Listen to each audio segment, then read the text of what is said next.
Interesting. You followed me this far. Why not show your face? Haha! Right, right. Right you are. I forgot to introduce myself. The name's Varka, Knight of Boreas, and Grand Master of the Knights of Favonius.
Would you like to go moon gazing?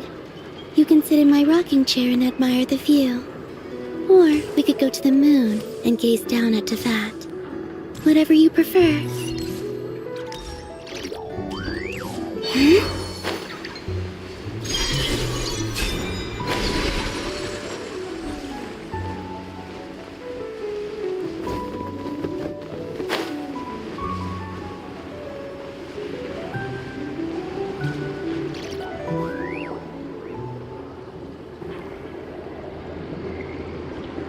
Huh? Since we said bye to the others in Nasha Town. Still no news about Rarer, though. Where could he have slunk off to? If only he was gone for good. But with all the trouble he stirred up before, there's no way we've seen the last of him. Hello! You must be the traveler in Paimon? Mr. Flynn's has been looking for you. Unfortunately, there's been a serious wild hunt attack over at the quarry. He thinks it's time to regroup and figure out a plan. The wild hunt? Oh, uh-oh. We better get over there, right away! Come on, let's go!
I can barely sense any Kuvaki at all.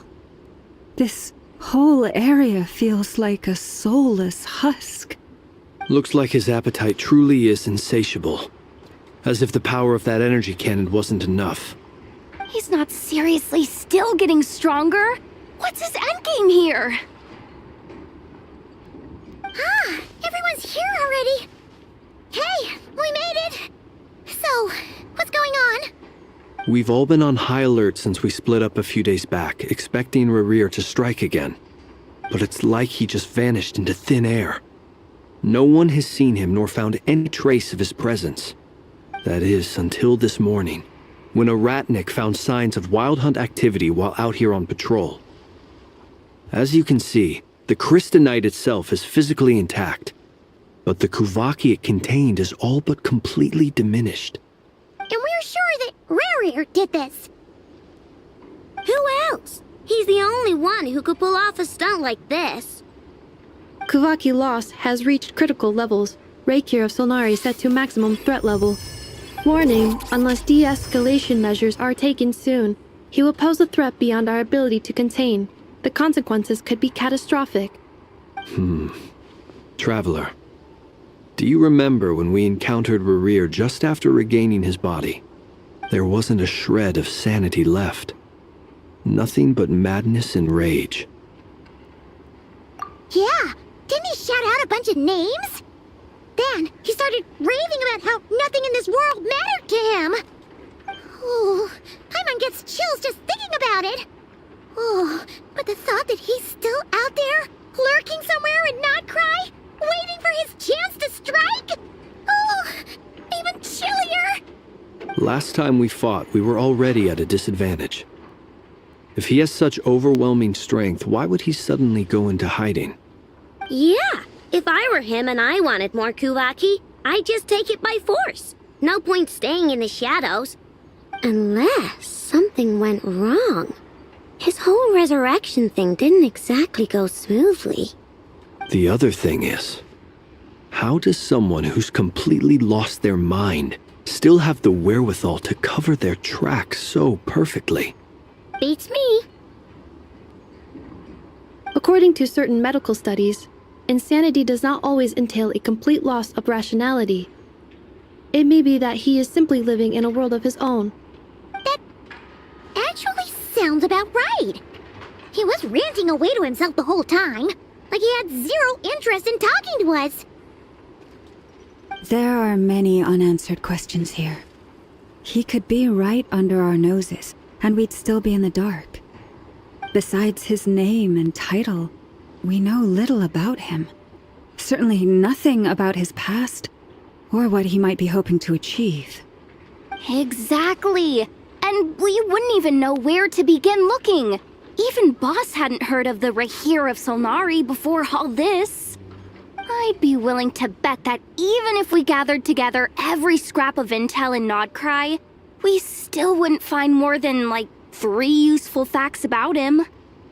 So, if we do nothing, he'll just keep getting stronger. But if we want to investigate him, we have no idea where to look.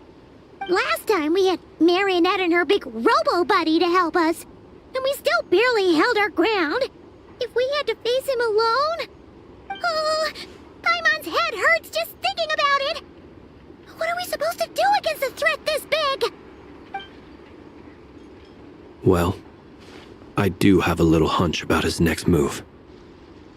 Given that he attacked the quarry, I'd say it's likely he'll target other places rich in Kuvaki. Somewhere like the Eye of Krati, or the Pillar of Embla. One thing's for sure. If we just sit back and let him keep absorbing Kuvaki, we really won't stand a chance against him. A perfectly reasonable hypothesis. However, it is worth noting that these two locations are quite far apart. To investigate them both, we'll need to split up. I agree, we should split up. Right now, Rerir's goal seems to be gathering Kuvaki, not fighting us directly. Once we're done, let's regroup on Hisi Island. Wait, why Hisi Island? If I recall correctly, your largest goddess statue was carved from Kuvaki-rich ore, was it not? That's right. Yes, it could well be a potential target of his. I should head back and start evacuating the pilgrims.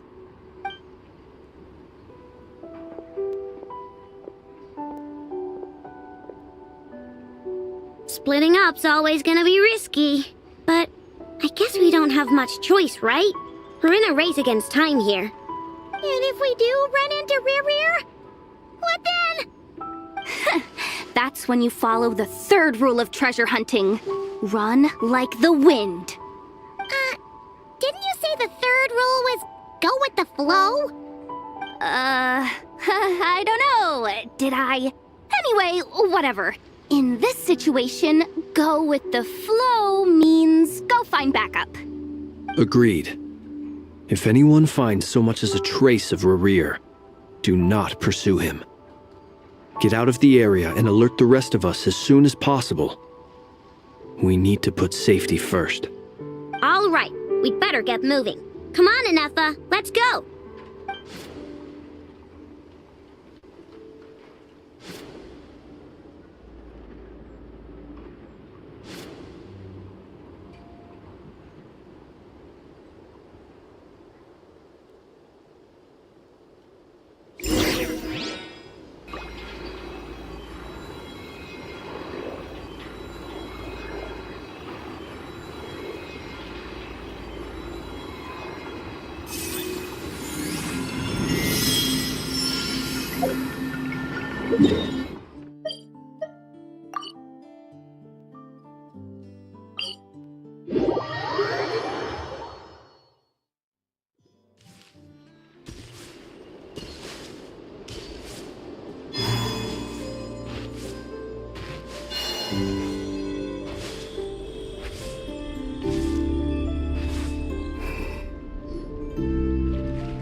Any leads? Nope. Diddly squat. No clues to where he might be hiding. It's like he's a ghost. It feels like we're sitting on a powder keg that could go off at any second. Ugh, I hate this feeling. I'd rather face him head on than be left hanging like this. So, you guys didn't find anything either? Not loving the word either. How about you, Flints? I questioned a few Ratniki and eventually narrowed my investigation down to one suspicious individual. But by the time I got to his place, he was already gone. Almost as if he knew someone was on to him. Either that or he's just extremely cautious and doesn't stay in one place for long. He's been biding his time for a while now. The question is, where or what is his next target? No idea. Since regaining his body, he seems to have lost all interest in the fragment in my possession. If he did still want it, he's had plenty of chances to take it. All we can do now is hope that Ino and Anefa turn up some leads. Darn it, Rerir! If you've got the guts, come face me one-on-one! Wait, he's actually here? I didn't mean it! I swear! No, it's coming from Silver Moon Hall. The Lady Kutar might be in danger. Let's get over there, quick!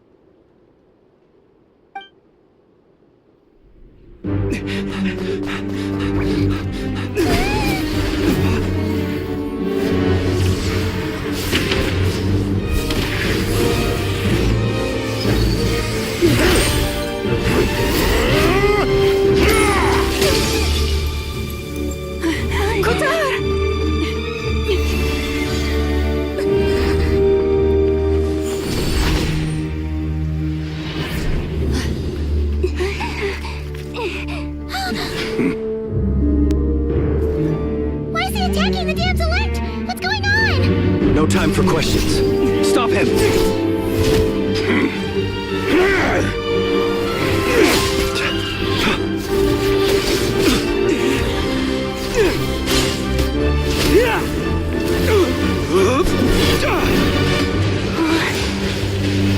This is insane. Yehuda, get Kutar out of here! On it.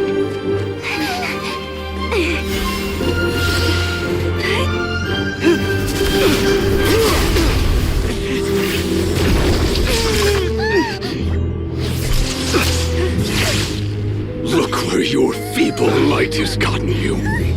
Now you shall plunge into darkness. Thalindus, soon I will find a way. Watch out!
That was too close.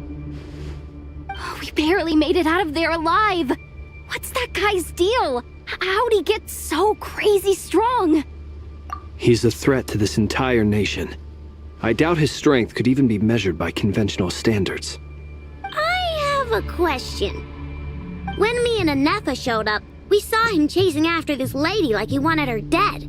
What was that all about? We weren't there for the whole thing either. They were already duking it out by the time we arrived. Yeah, we didn't see how it all started. It all escalated so quickly, we had no choice but to step in. Kutar, can you shed any light on the situation? Kutar. Cross-checking database. I see. So you're the one that the Frost Moon Scions refer to as the Moon Goddess? Wait, she's the moon goddess? Oh, no wonder she looks just like all those statues.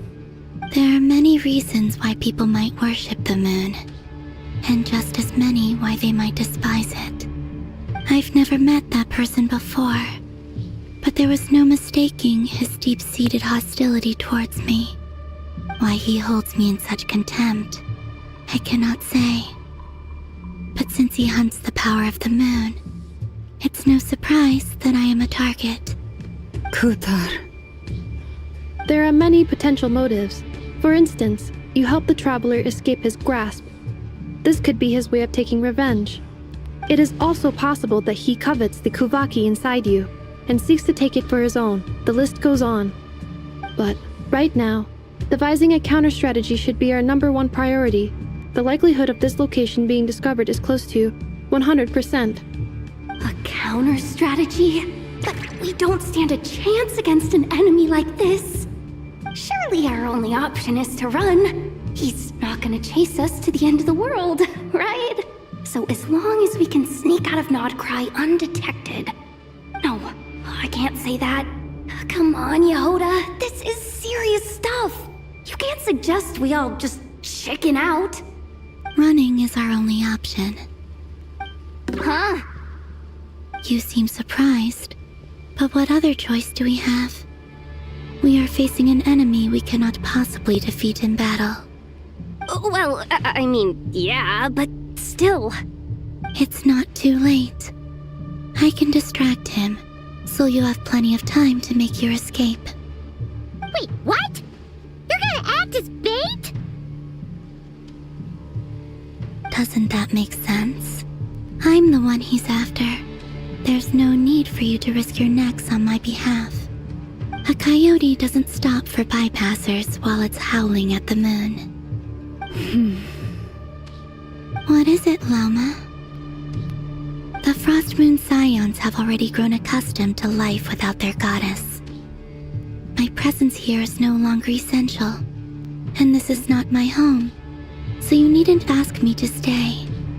We can't just roll over and let him get away with this. That's not our style. Yeah, we can't just call it quits after everything we've been through together. Besides, she'd pretty much saved my life back there. If I just ditched her now, I'd never forgive myself. We can't overlook that you have saved our lives multiple times now. To talk of returning the favor would be a little crass for my liking. But suffice to say that we are friends, and friends look out for one another. River's true objective remains unclear. Even if we were to sacrifice Miss Kutar, there's no guarantee he would stop. But Kutar, I know why you left the Frost Moon Scions so long ago. It was because people started treating prayer as a form of trade.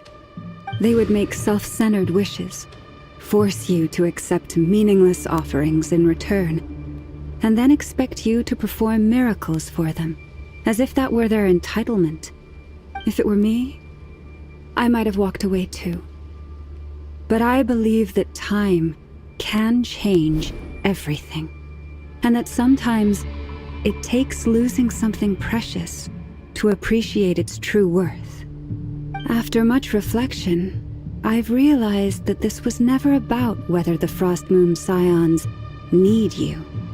Any relationship based on need is purely transactional. What I truly hope is that you'll choose to stay, not out of obligation, but as part of our family. You were born here, and now you've returned. Who knows? Perhaps it was the moonlight that guided you home. Thank you, Lauma. But my power is on the wane. I'm afraid I will be of little use to you now. Very well then. I'll do as you say. Both times you saved us, we were transported across great distances in an instant. Is that one of your powers as the moon goddess? It is, but I find it very draining. I barely managed to pull it off just now, and it will be some time before I'm strong enough to do so again. Rejected by the world, my power is dwindling. Like a lake, cut off from its source, slowly shrinking away. Now, it has almost run dry. What do you mean, rejected by the world? The 3 moons belonged to the ancient bygone era in which they came into being. From the moment I was born, the world itself has been steadily sapping away at my strength. The 3 moons are not one and the same. As the goddess of the frost moon, I cannot wield the powers of the other 2. Yet moonlight has a way of blending together. Each can reflect the other's glow. So when our fingers touched, I was able to restore my strength by drawing Kuvaki from the eternal moon's marrow. But this method of recovery is painfully slow. If only we could find the... It's the Wild Hunt! Even faster than we expected. We'll have to finish this conversation later. See how those Wild Hunt creatures are running away from us. They're likely just a scouting party, which means Rerir won't be far behind. Then what are we waiting for? Let's get the heck out of here!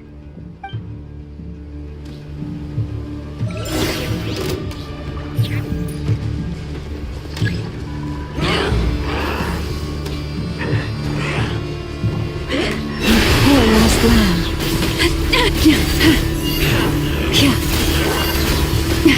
A great... Close your eyes. The long sleep beckons. They just keep coming! This is driving me nuts! Rerir's closing in on us. We need to pick up the pace.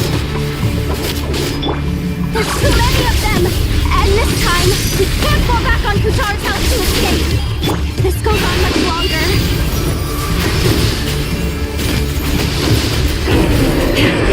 Observe.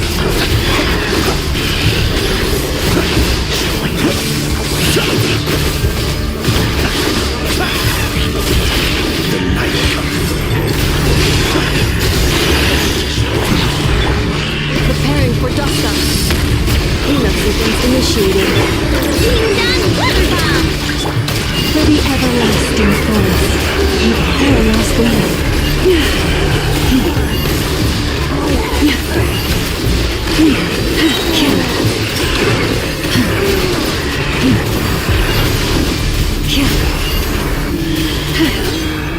The long sleep beckons. Close your eyes. Fear the dark.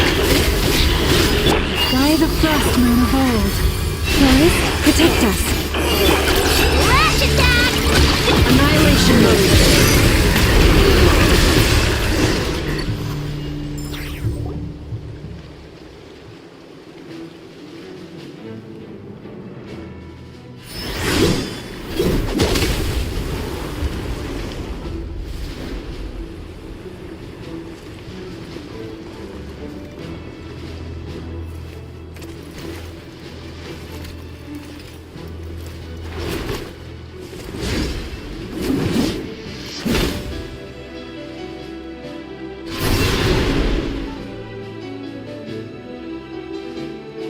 What's the matter? Bit off more than you could chew?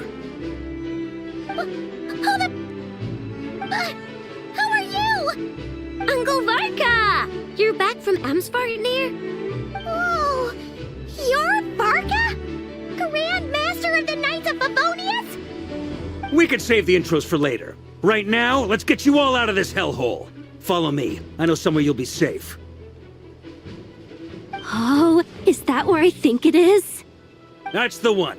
Come on, move! There's no time to waste.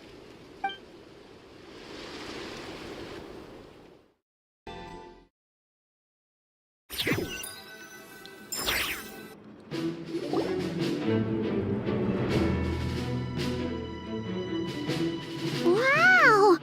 Where are we? This is so well hidden. Well, that goes without saying.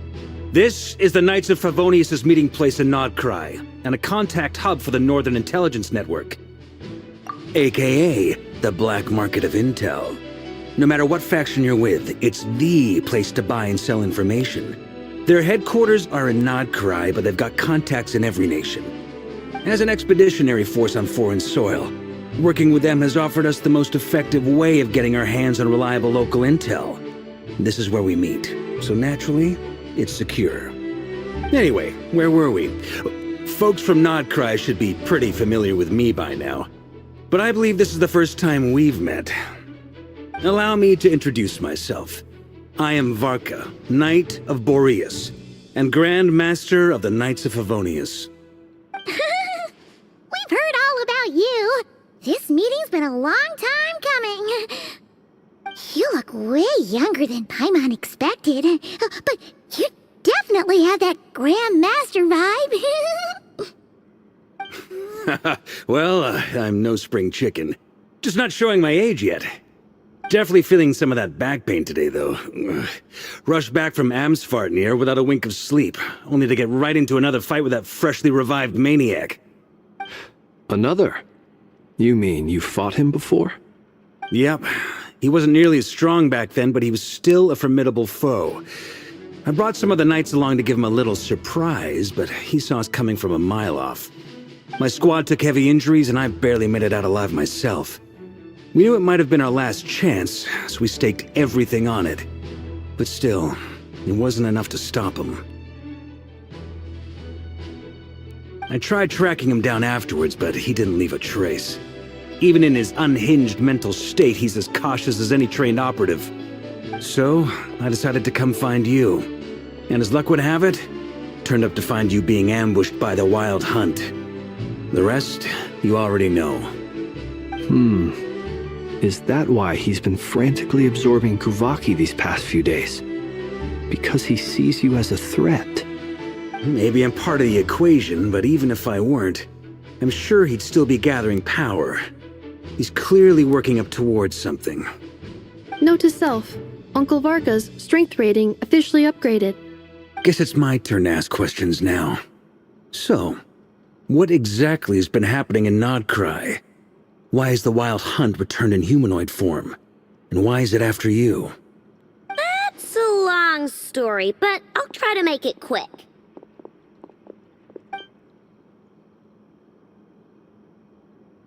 Wow, I had no idea so much had happened. Sounds like you guys have really been through it. So, the Kutar is actually a Fatui Harbinger. And all this Wild Hunt activity in Nodcry is the work of the Raker of Solnari, one of the 5 sinners. That's a lot to take in. Need some time to wrap my head around it all. I'm truly sorry, Mr. Varka. You stood with us against the Wild Hunt, and did everything you could to stop it from escalating into a full-blown catastrophe. And then, the one time you're away, it all comes to a head and all your hard work gets undone. You've got nothing to apologize for, Miss Moonchanter. You can plan 100 steps ahead and still slip up. That's just life. No one knows what tomorrow holds. You can't predict which way the wind will blow next. And, to be perfectly honest, I can't say I'm surprised. For all the times we've defeated the Wild Hunt in the past, we've never been able to completely wipe it out. Turns out, we were just delaying the inevitable. But now that a new variable has come into play, fate may well take a different course. A new variable? You mean us? Who else? And in a strange way, I think his resurgence might not be an entirely bad thing. The Wild Hunt is like an unrelenting force of nature, but Rerir is an individual with an agenda. He's gotta have a weak spot somewhere. That said, while I was explaining everything just now, some of the points that Mr. Flint's added caught my attention. You mean about our mystery ally? That's right. From what you've said, not only did they lead you straight to some key files, they also shielded Hisi Island from a lethal Kuvaki blast. I don't know who or what could pull something like that off. Heck, even Miss Columbina doesn't have a clue. I hadn't heard the story about those files. Would you mind repeating their titles for me? Wild Hunt Phenomena Log, a Nodcry and Ratnik's Field Journal, and Kuvaki Survey Log. Oh. No. Still doesn't ring a bell. Another dead end. Guess all we can do now is hope that our mystery ally keeps showing up when we most need them. Still, it's safest to assume they won't be intervening again. From here on out, we'll have to resolve this crisis by ourselves. Your intel also explains something else I've been wondering about. The reason I led my team to Amsfarnir was because we'd had reports about a possible source of the Wild Hunt showing up there. But once we looked into it, it turned out to be a red herring. I don't know who was behind it, but clearly, it served its purpose. I doubt it's by chance that he happened to make his comeback while my attention was diverted. And from everything you told me, it sounds like his scheming began well before his return. So maybe luring me away was all a part of his plan. But is it even possible that he orchestrated all of this by himself? The Moon Maiden and the Raker of Solnari, Nodcry of all places. The way everything is unfolding, it can't be a coincidence. So, what do we do now? Got any ideas? Right now, we've got at least 3 things to consider. Let's go through them one by one. First, we need to figure out how to take down Rerir. If we can't beat him in a straight-up fight, the rest won't even matter. To my knowledge, the bulk of Nodcry's fighting force is already gathered here. But even with everyone united, we're still no match for Rerir in his current state, let alone with his power still growing. What if there was a way to tap into a new power of our own? How so? Have you thought of something, Columbina? 3 moons once watched over this world. The Eternal Moon was the largest, the Frost Moon was the brightest, and the Iridescent Moon was the most mysterious.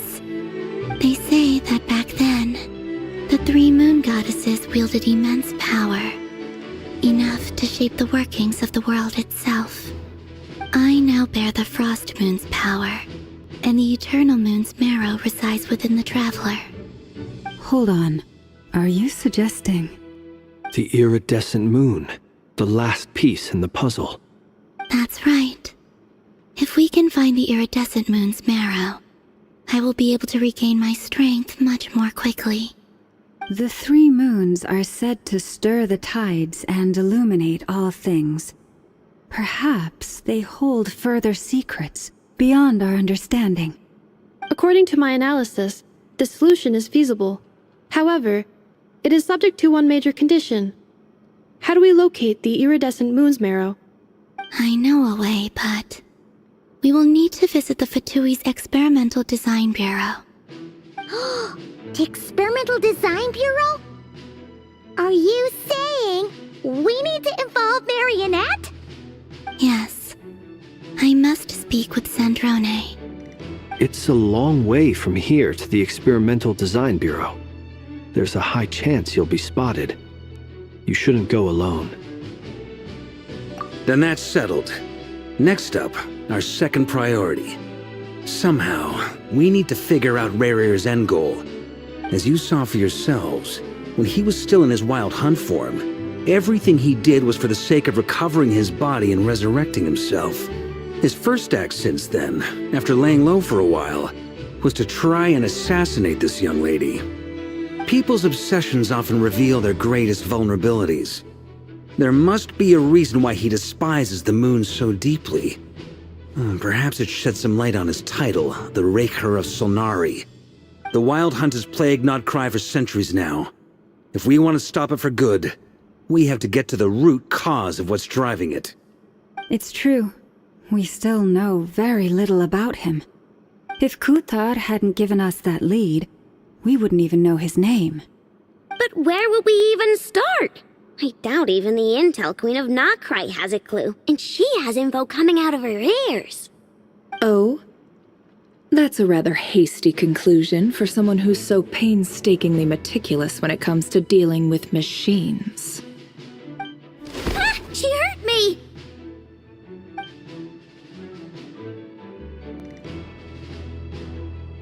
Boss! What are you doing here? I'm now asking myself the same question. I received a letter from a humble knight of Favonius, requesting a meeting to discuss a major business deal. But it looks like this humble knight had something else in mind. Details. Miss Neffer, the important thing is that you've arrived at the perfect time. Since his failed ambush, I've been racking my brains trying to come up with a plan to fight Rerir. Given the severity of the situation, I think it's fair to say that our only chance lies in uniting as one. And I'm talking all the factions in Nodcry. We can't do this without the Curatorium, but I knew it'd be a tough job to win you over. So, I took the liberty of reaching out for a little chat. Wait a sec. How did you even hear about this place, Neffer? Didn't you say this is meant to be the Knights of Favonius' meeting spot? And a contact hub for the Northern Intelligence Network? And isn't it supposed to be super hidden? You really think he could have gotten settled in Nodcry without my help? Besides, I'm the one running this gig. Of course I know where the meeting place is. Allow me to introduce the current head of the Northern Intelligence Network. If it's intel you're after, she's your woman. Pretty much seen and heard it all. Please spare me the flattery. Let's cut to the chase. Seems like you've run into some trouble, huh?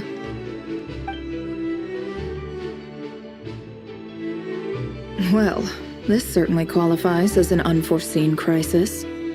On behalf of the Curatorium of Secrets, I wish you all the best of luck. So you're just going to sit this one out? Why should I get involved? What could possibly be in it for me? What if we told you we can't do this without you? Oh? Then I'd say you'd better make it worth my while. I don't work for free. I can't put a price on something like this. It's just not in my nature. But then again, you and I have always been polar opposites in this regard. So I can't exactly say I didn't see this coming. If you insist on compensation, I will pay you. Consider this a formal commission. Sound fair? You just don't give up, do you? Too bad. I know you well enough to know you can't afford my prices. The riskier the job, the more it'll cost.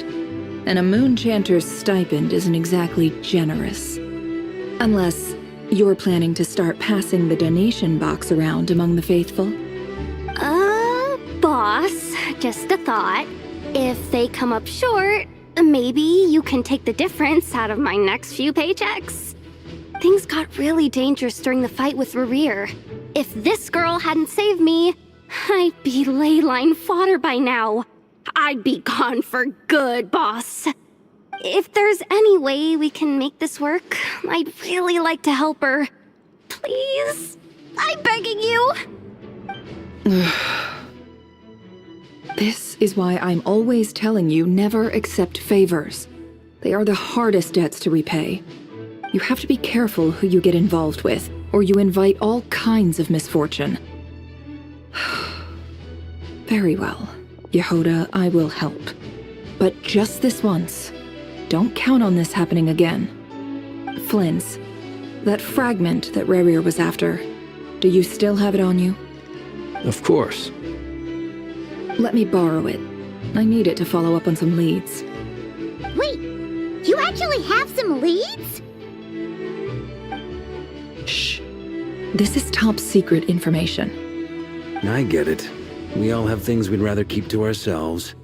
Plus, I know we can count on you, so we'll leave the intel gathering in your hands.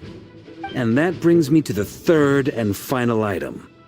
We need to find a way to distract him. We need time to make our move, so someone will have to stall him. I'm in for this part, no matter what. Anyone coming with? Count me in too. Come off it, you two. Quit playing heroes. I'm way ahead of you here. Nefa did a scan of the moon goddess's Kuvaki signature, and we're gonna use it to make some decoys over at the Krumkake craft shop. Anyone who's in, follow me. Once they're ready, we'll deploy the decoys across Nogcry. So as long as the rest of you keep moving, he won't catch on to your scent and won't be able to track you down. I like it. Genius idea. No biggie. All right then, we'll split into 3 teams. Once your team has finished their mission, return here and wait for the others.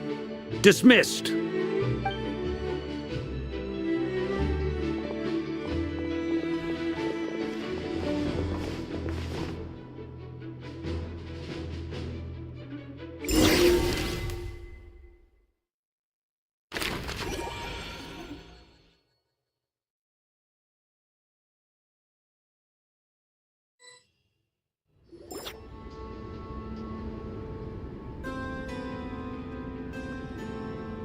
Lady Damselette. Wait, and you two? What are you doing at the Kuvaki Experimental Design Bureau? We've been doing our best to mind our own business lately. But if you're just gonna waltz up here like this, you're seriously pressing your luck. Don't blame us for doing what we have to. Huh! You really think that's gonna scare us off? We're not looking for any trouble. I just want to see Sandrone. Do I need to remind you that you're still a wanted fugitive for deserting us? Out of consideration for our former ties and the crisis we're all up against, we'll let you leave in one piece. But don't even think about trying to get inside. Let them in. But... Are you going to make me repeat that? No, my lady. Sandrone seems to be in a good mood. Must be maintenance day.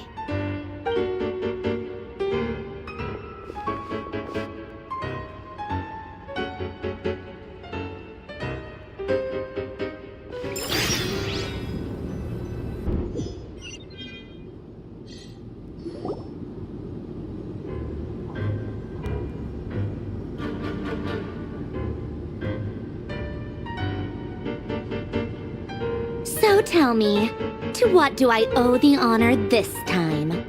Actually, before you answer that, just so we're clear, we're not colleagues anymore, Columbina. I don't owe you anything. I promise it's nothing big. It seems like you've gotten the wrong idea here. The only reason I let you in was because I was bored. It seemed like a way to kill some time and satisfy my own curiosity. Whatever miscalculations I may or may not have made in the past, I haven't lost the plot enough to even consider sticking my neck out for your sakes. I'd like to speak with Arlecchino. What? Huh? You mean the knave? I'd like to speak with Arlecchino. Is she in Nodcry? No, she's not. Once the work on this facility was completed, she went back with the Rooster and Regrator. The only ones in Nodcry are me and... What is it you need to speak to her about anyway? Rerir is hunting me. If I'm going to face him, I must first retrieve the lost moon.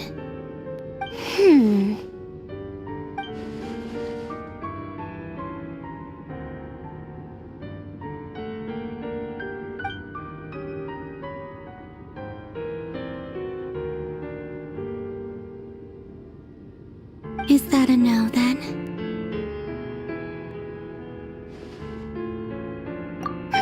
As if I need reminding. I was this close to settling things with him before someone decided to whisk me away to their weird little garden. Have you held any tea parties lately? Tea parties? Yeah, obviously. You don't seriously think we'd pack it all in just because you aren't here. If anything, they've been more eventful than ever. Just me, Arlecchino, and a bunch of insolent and sensitive guests who won't stop asking where you've gone. Oh, they've been a real joy. I bet you served them the worst tea you have. Just like you used to do to me when I upset you. Who cares about how good the tea is when there's no one around to drink it? I keep losing people. First Rosaline, now you. I'm running out of people who can make me laugh. Honestly, what could be more ridiculous than the multi-centenarian goddess, who's only ever had the plain herbal tea she received as offerings? You'd always brew a different type of tea for me each time. Was it really just to see how I'd react?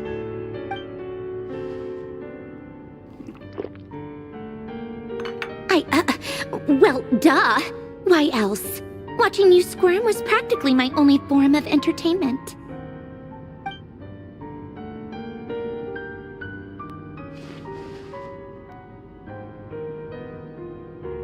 Oh, yeah.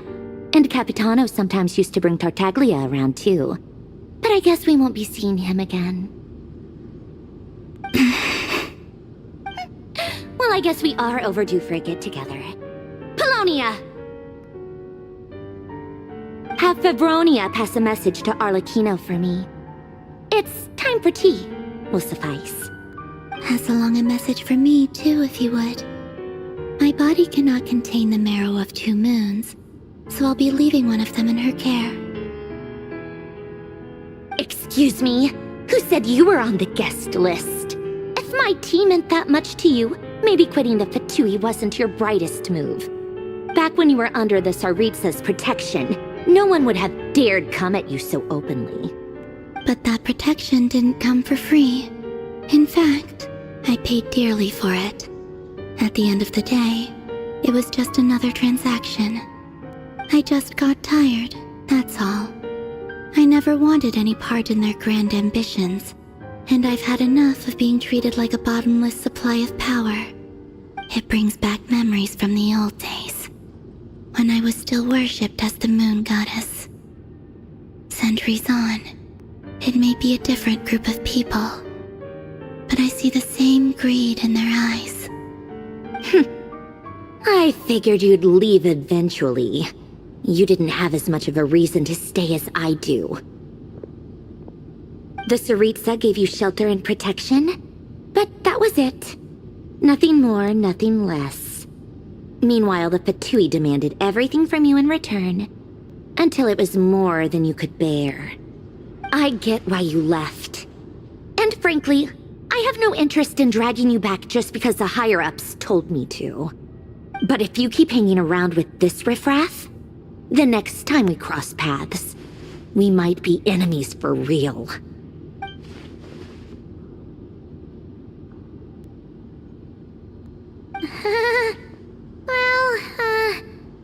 Guess that's our cue to leave. That might be your plan. But it sounds like someone else wants you to stay a little longer. Huh? What do you mean? See for yourselves.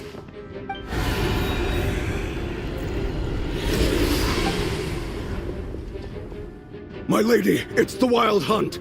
A horde of monsters is headed straight for the facility. Another uninvited guest trying to crash my tea party. Clear the area! I'll handle this. Wait, what? You want us to leave you here by yourself? You'll be lucky to make it out of this alive. You really think you can afford to worry about me? Go on, get out of here. You may have stopped Polonia from crushing him last time, but I've made sure that won't happen again. The entire Experimental Design Bureau is rigged for war. Stay and watch if you want, but it'll be at your own risk. You're not flagged as friendlies in the weapons system. Don't tell me what to do! Look, if you're leaving, make it quick. Or you'll just get in my way. There's a secret passage on the second floor. It'll take you right to the plains out back. Stare all you want, Columbina. You're not getting another invitation to my tea party. I know. But thank you anyway, Sandrone. This is exactly why you shouldn't hang around with those people. All their melodrama and sentimental nonsense is rubbing off on you.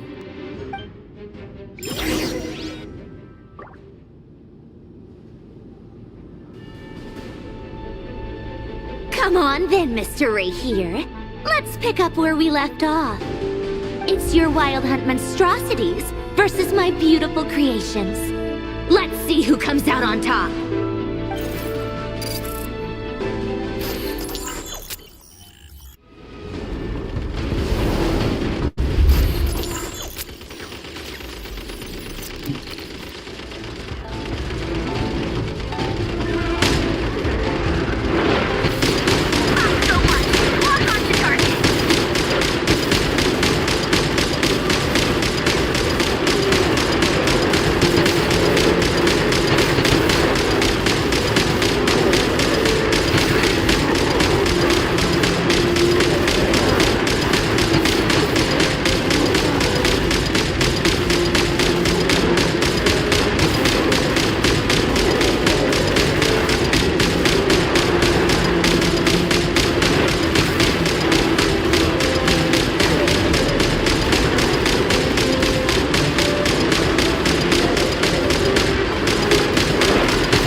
Livonia! Get him!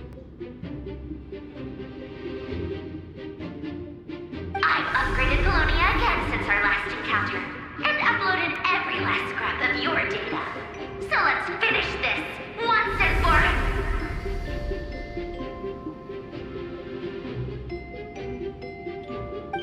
She's not here. Where did she go? Hey! Over here, you big... Cursed moon. Go. Keep searching. She cannot have gotten far.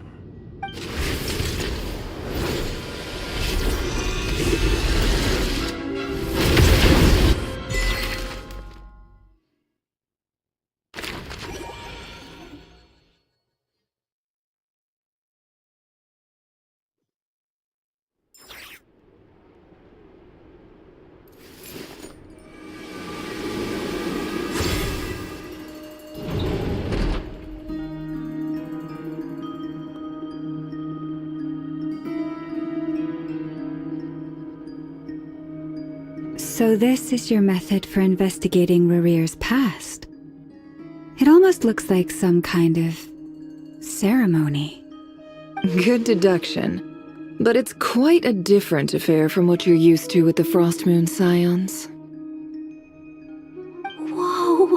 First time I've ever been in here. Boss always said it was off limits, so I pictured some kind of creepy dungeon. But it's actually kinda nice. Oh, I guess this must be Sumero decor? That's where Boss is from. And that nice shopkeeper who sold me my treasure compass. I'm not sure exactly what you've got planned, but it looks like you're all set. When do we begin?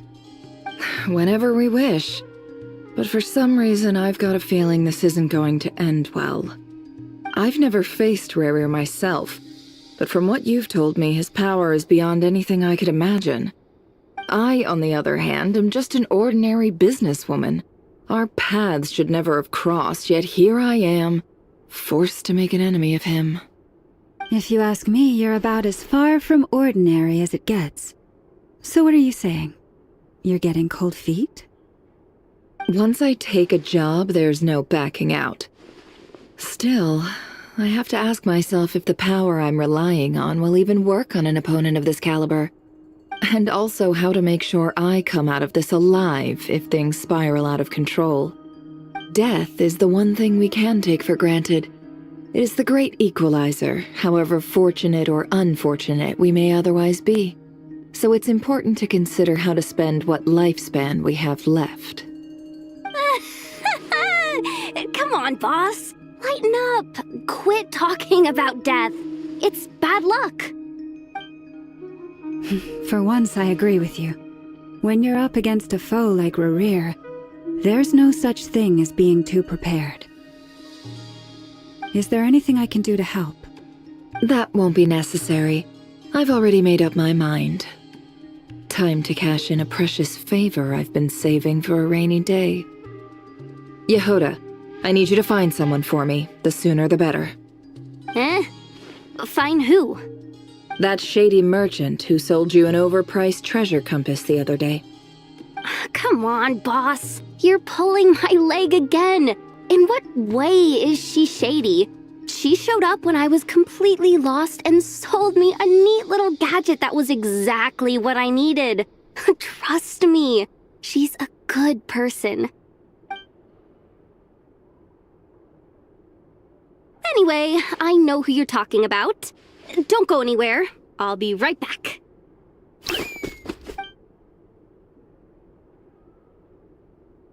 Quit grabbing me. I genuinely can't run any further.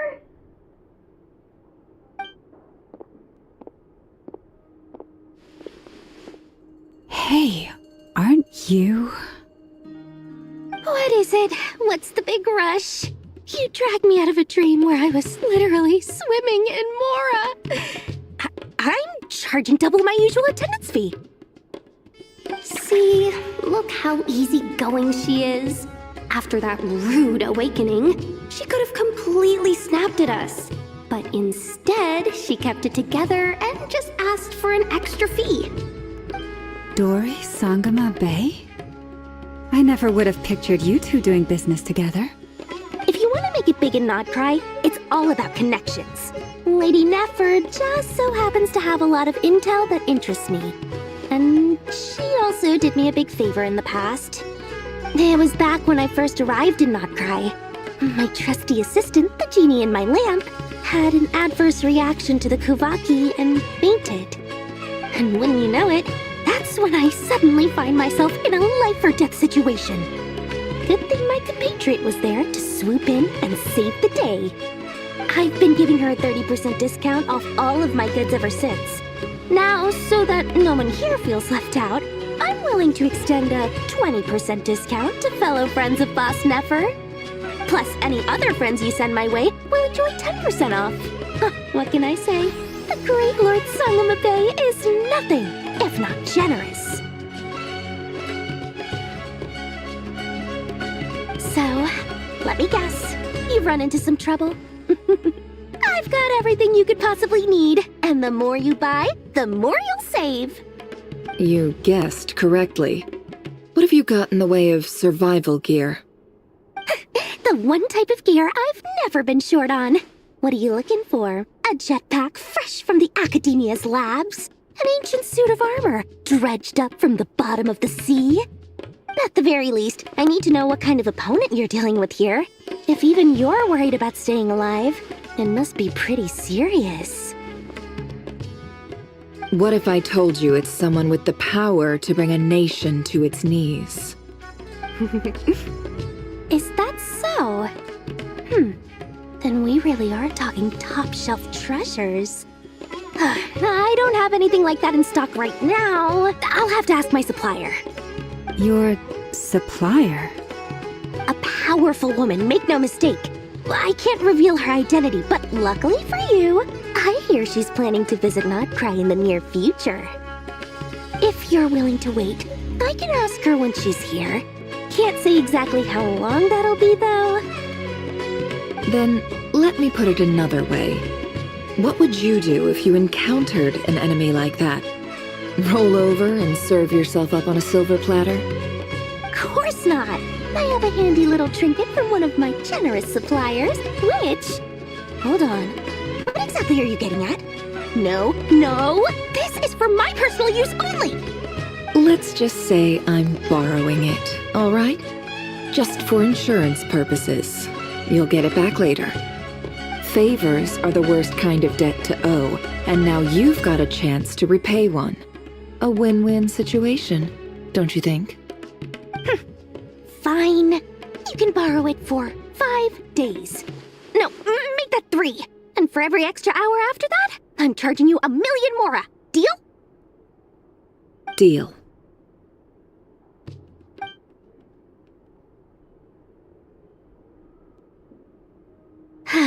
What a way to start the day.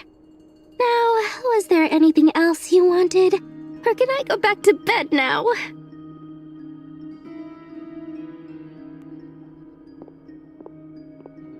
That will be all. Take care now. Don't trip up on your way back, friend. See you later! You're my favorite shopkeeper.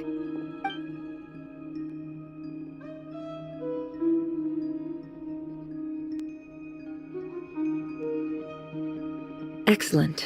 Everything is well and truly ready. The ceremony can now begin.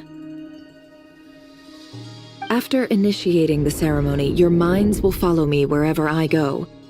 You will see many strange things in your mind's eye.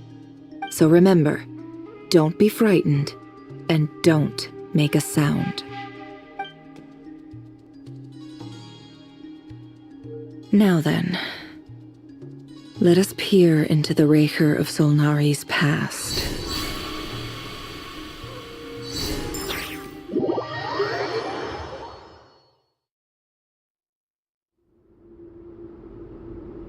I made it.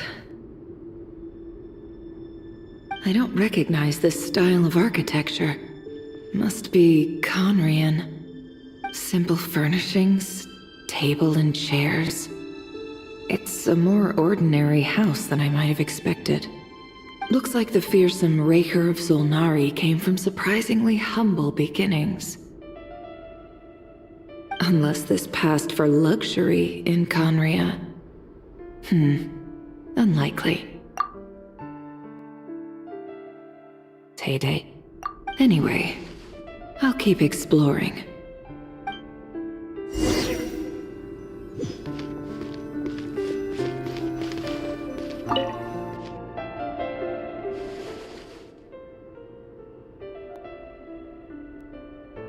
Hi, Rerir. Since you're working extra hours tonight, I thought I'd keep myself busy by checking out that new kebab shop. I've heard good things about their menu. I'll test it out, and if it's as good as everyone's saying, let's go back together sometime. P.S. New stash from the Universitas Magistrorum. I brought some goodies home. A few teacups and a pin rack. Hope you like them. They didn't sign their name, but they must have been close. Sounds like they were living together.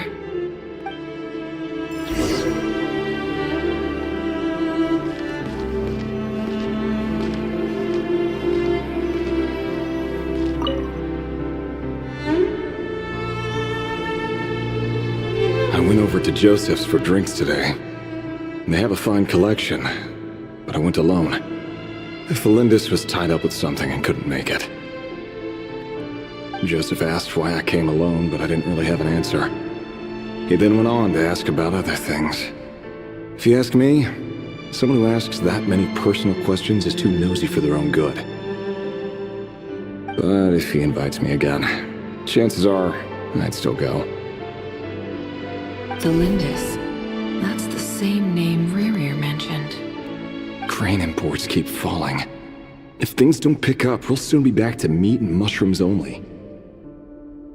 Honestly, I'm not a huge fan of that new type of mushroom everyone's been into lately.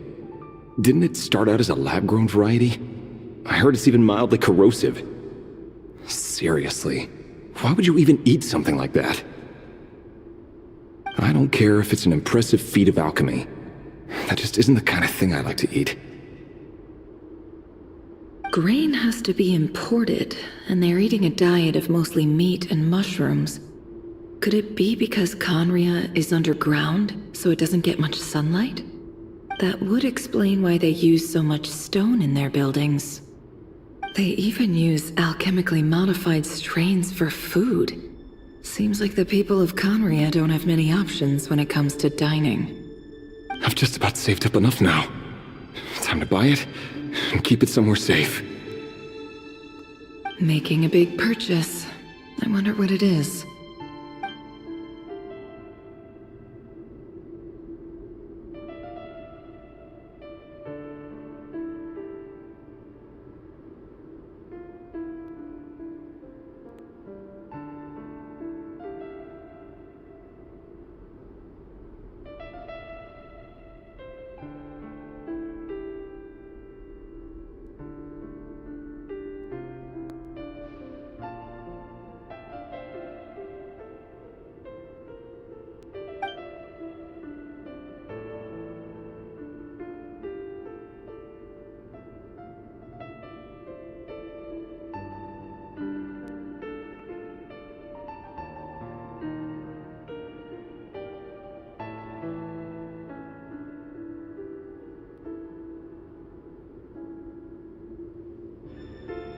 He really is a professional.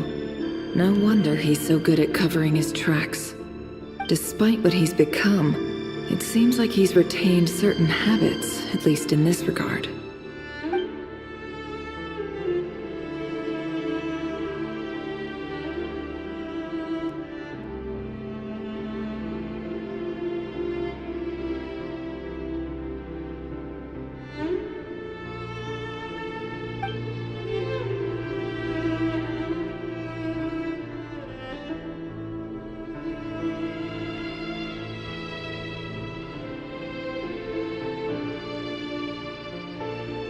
Did Rerir rip it out himself?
Before I met you, I was convinced that my heart was nothing more than a stagnant pool. The burial place of a fallen moon. A withered, windless grove where the waters rested forever.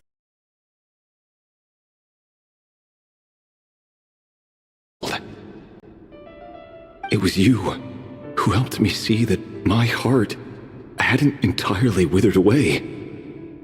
That it could still beat to the rhythm of love. This is just trivial sentimentality from the looks of it. Why would he go to the trouble of hiding that? The burial place of a fallen moon.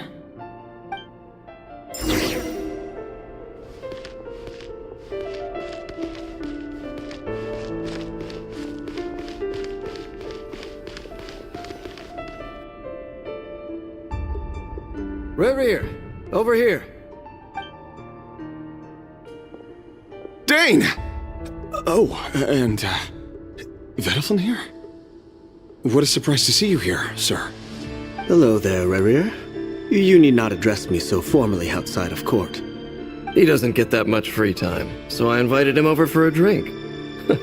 Even the court prophet deserves a break every now and then, right? Well, I'm flattered. So, what are we discussing today? Hey, don't look at me. As far as I see it, we don't need an excuse to have a few drinks. Come on, don't give us that. Didn't you say you were about to pop the big question? How's that coming along? Who'd have thought the great Twilight Sword was an even greater gossip? I just didn't expect you to be the first one to settle down and get married, that's all. Yeah. If you told me that a few years ago, I wouldn't have believed you either. So, are you planning to come clean about your job then? I'm guessing you still haven't told her. Sure, I'll have to tell her at some point. But I'll need to pick the right time and place. To be honest, I have no idea how she'll take it. Come on, stop being such a pessimist. For all you know, she could be thrilled. I bet she'll be much more impressed by your actual job than the one she thinks you're doing now. A member of the King's Guard. Quite the cover story. Does the king himself even know? Of course he does. Anyway, enough about me. How have you been? Me? Same old, nothing much to... Huh? What's up, Fed? It's nothing. Vedelfin, Dainslift's elder brother. Renowned throughout the court of Conria as the Visionary, and said to possess a wisdom far beyond the reach of any ordinary man. And yet, despite the gulf between us, he seems to have something to say about me. Does he even know me? Does he see me as a friend of his brother, or just another of the Vinster King's blades? Why did he react so strongly? Was it really to do with what we were talking about? Brown, curly hair and brooding blue eyes. So this is what Rerir looked like back in the day. Perfectly normal. No different from anyone else. As frightening as this monster is in the present, there's something even more unsettling about seeing the human he used to be.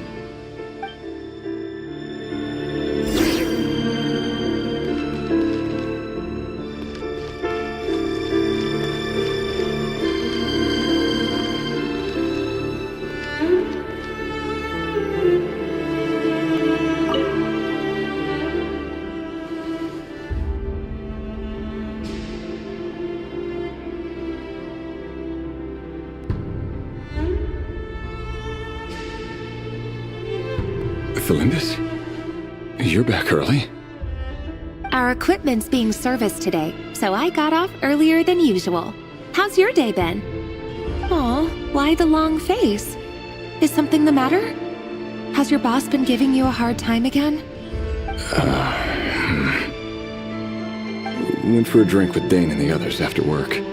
Isn't that a good thing?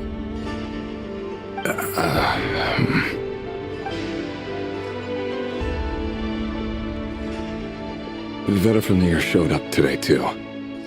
You know, Dainsleif's older brother. Ah, Mr. Vedifulnir. Yes, I've heard of him. They say that everything he says ends up coming true. He overheard Dainsleif mention that I'd recently proposed, and seemed to have an issue with it. But when I asked what it was, he kept it to himself. So, you're worried? You could be such a child sometimes, Reverie. We're nobodies. Why would the Visionary be concerned about us? I'm sure someone in his position has much bigger fish to fry. Maybe you're right. You worry too much, Reverie. We've been together for ages now, and everything's been going so well, has it not? You've even proposed to me. So, you do remember. Tell me then. What's your answer? Like I said, I need some time to decide. You can't just rush into things like this. We may be nobodies in the grand scheme of things, but if we want things to work out, we've still got to plan ahead. All right. Take your time. Just don't keep me waiting forever. Nobodies. Sounds about right. In the eyes of people like Vedifulnir and Dainsleif, what do we matter? Can someone whose gaze is so fixed on a far-flung future even see the present clearly? Besides, the dynasty's fate rests with the king and his inner circle. Whatever I do, it won't make much difference. Meanwhile, every idea they come up with and every decision they make, it affects everything. These days, the king is lost in his research, and the purge of the Crimson Moon bloodline grows ever more intense. The opposition tried to speak out, but nothing came of it. And I'm under no illusions as to why. Because we eliminated them and got rid of their bodies.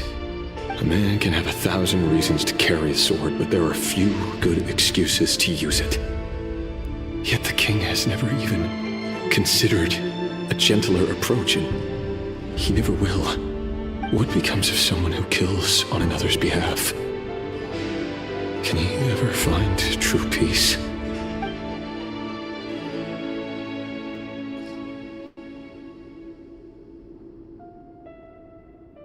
Thelindis?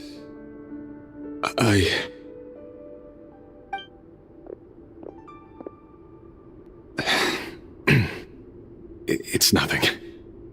You were right. Fate has never smiled upon nobodies like us. But by the same token, it's unlikely to bear a grudge against us either. There's no reason we can't keep living happily together, cherishing the simple joys of each day as they come. See? You just need to stay positive, Reverie. I can feel your warmth, your breath. You're right there, right by my side. Just seeing you makes me happy in a way I can't explain, and that's something that no one could ever take away from me. So smile, my love. Let go of that frown. You're right, Thelindis. I've just been overthinking things. That's better. Getting caught up about things like this will only ruin our evening. Speaking of which, all set for the ball tonight? I need to go get ready. You go ahead. I just have a few things to take care of, then I'll come join you. Even busier than the big shots, huh? Fine, I'll go get started. But don't be late. If you keep me waiting too long, I won't be a happy bunny. Relax. I'll be there. Seriously, though, you drive a hard bargain. You're really gonna leave my proposal hanging and still expect me to take you to the ball? Well, that goes without saying. I already told everyone I'd be coming with a dance partner. Besides, they're two completely different things. Let's take it one thing at a time, all right? All right. White outfit it is. It seems like Rerir was deliberately hiding his ties to the intelligence services by giving the impression that he was just an ordinary member of the Finster King's Guard. He clearly doesn't want his would-be fiancée to know about his other life. Then again, that's hardly surprising. People in the intelligence trade rarely do. Who'd have thought we were in the same line of work? Let's dig a little deeper.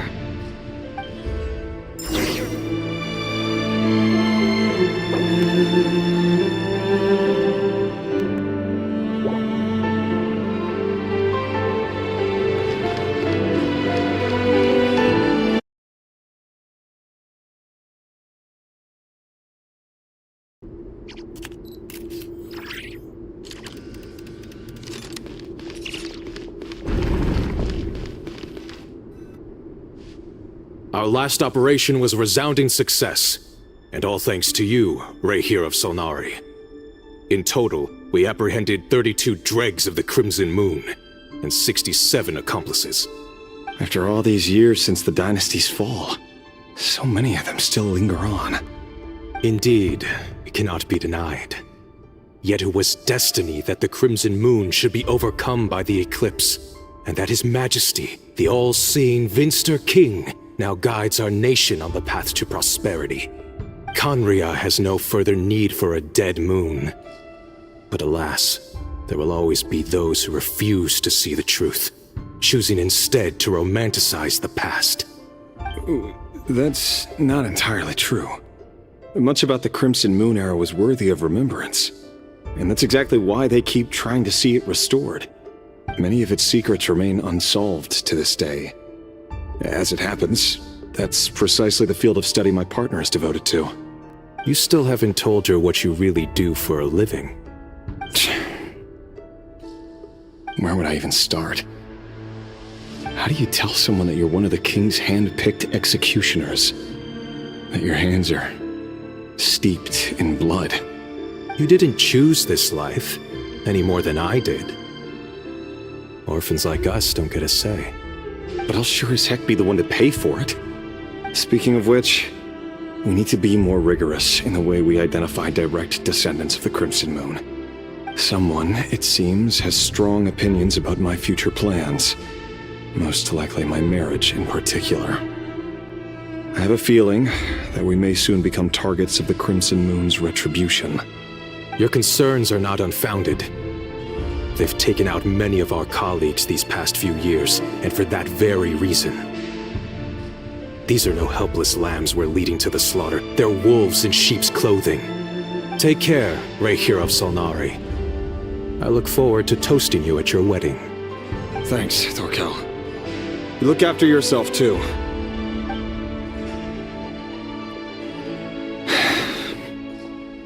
Thelindis, I never wanted to keep this from you. You're the last person I would ever want to lie to. But that's exactly why I can't tell you everything. There are things you shouldn't know. Things you cannot know. The moonlit dynasties are a thing of the past. Yet even now, with the sun shining high in the sky, there are those who would call forth a dead moon's ghost. Could that be why Vedalfnir held back? Or was it because of some court secret he's not at liberty to share? I have to get a clear answer from him. No matter what happens, I will protect Thelindis. Rahier seems to be very concerned by Vedalfnir's reaction. Vedalfnir and Dainsleif, the Visionary and Twilight Sword. So that's what they were really like. I've investigated this whole area now. There doesn't seem to be any other memories here. Should I try somewhere else?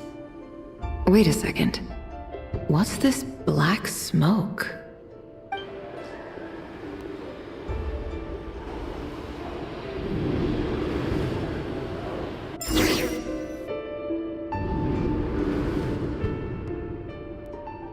So, he's late after all.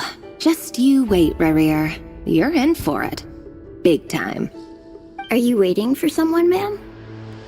Could I tempt you into buying some flowers? Oh, sure. Pick me out a pretty bunch if you would. Thank you. But I'm afraid none of them are as pretty as you.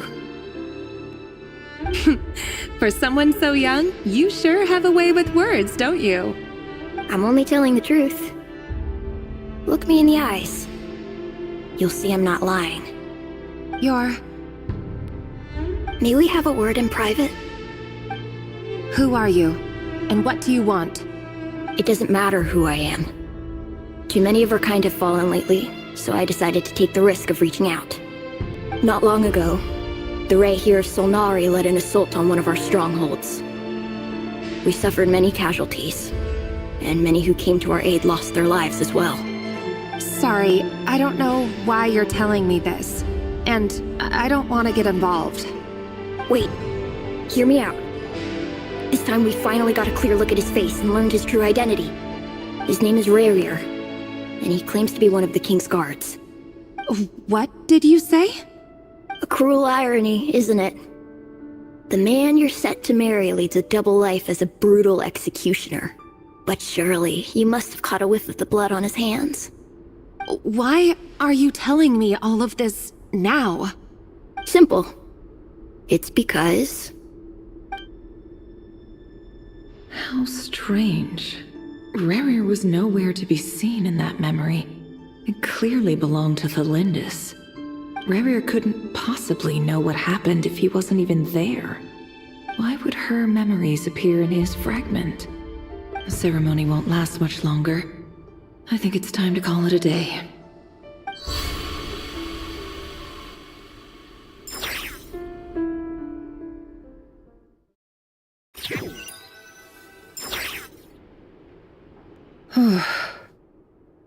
So that was your doing? Did you just pull us inside Rehyr's fragment to spy directly on his memories? Any more questions, and I'll have to start charging. I had no idea you could do that, boss! Seriously, that was amazing! We're not worthy. We're not worthy! I gotta admit, though, I'm itching to see what happens next. Feels like we barely scratched the surface. I'm just as curious as you are, but the ceremony only allows for limited time inside. That's all we can see for now. Luckily, we managed to learn quite a lot. So far, so good. I just hope the others are doing okay too. Especially the group with the Traveler. Their mission is a risky one. Let's hope it's all going smoothly. If you're worried about them, go see how they're doing. If I know Boss, she's gonna need some time to write up all the details and make sure it's all coherent. I'll stay behind to lend a hand, but feel free to head back and meet up with the others.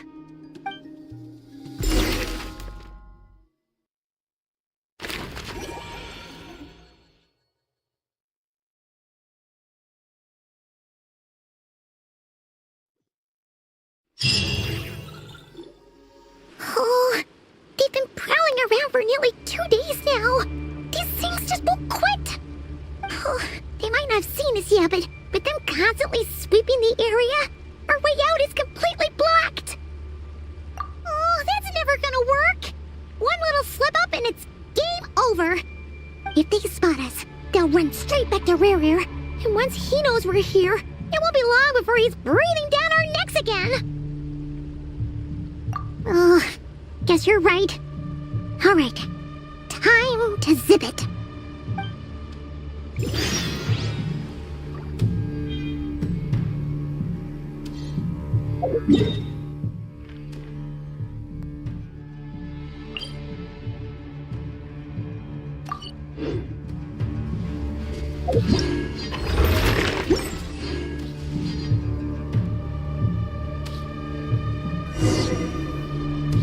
Oh, they've been prowling around for nearly 2 days now.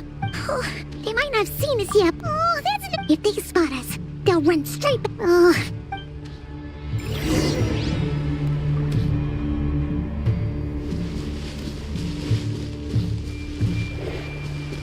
Quick, hide! We almost got spotted!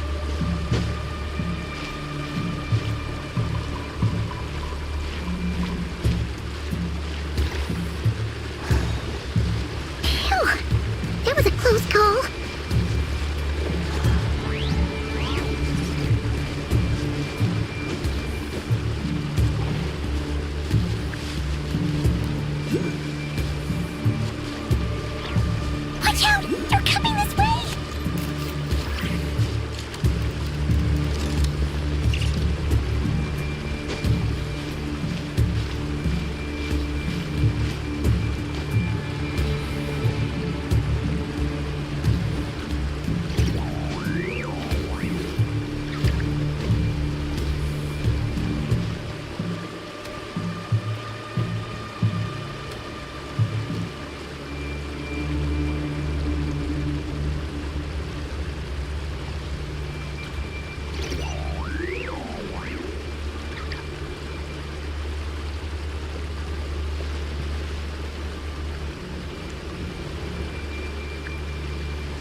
Fire. Fire? Wait, what's that smell? Oh no, there's a fire!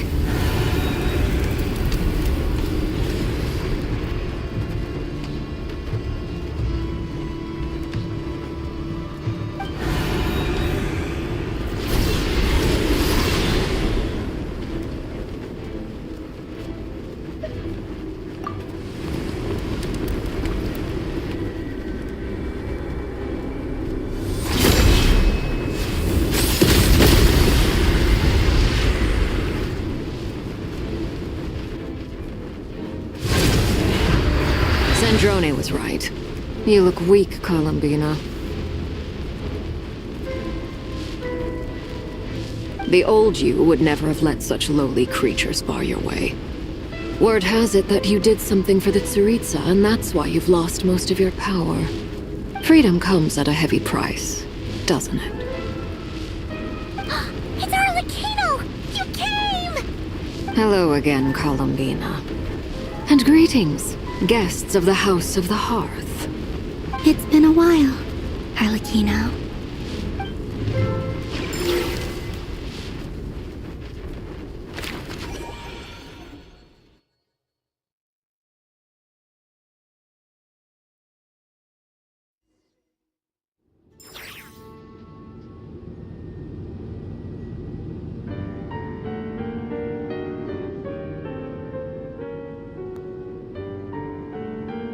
Stupid right here of stupid Solnari.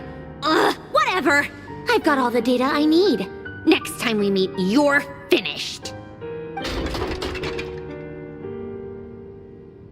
He sure doesn't pull his punches. Excuse me, do you need a hand? You can do me a favor by staying out of my way. Can't you see I'm busy? Wait a minute. I recognize that voice. Hello, Miss Sandrone. Father sent us over to help. How considerate of her. Hey, Fremine, get over here and help me fix this. Lenny, you do your thing. Just keep your sister away from my machines. Nearly every machine that cat girl touches ends up going haywire. Go put her on cleaning duty or something.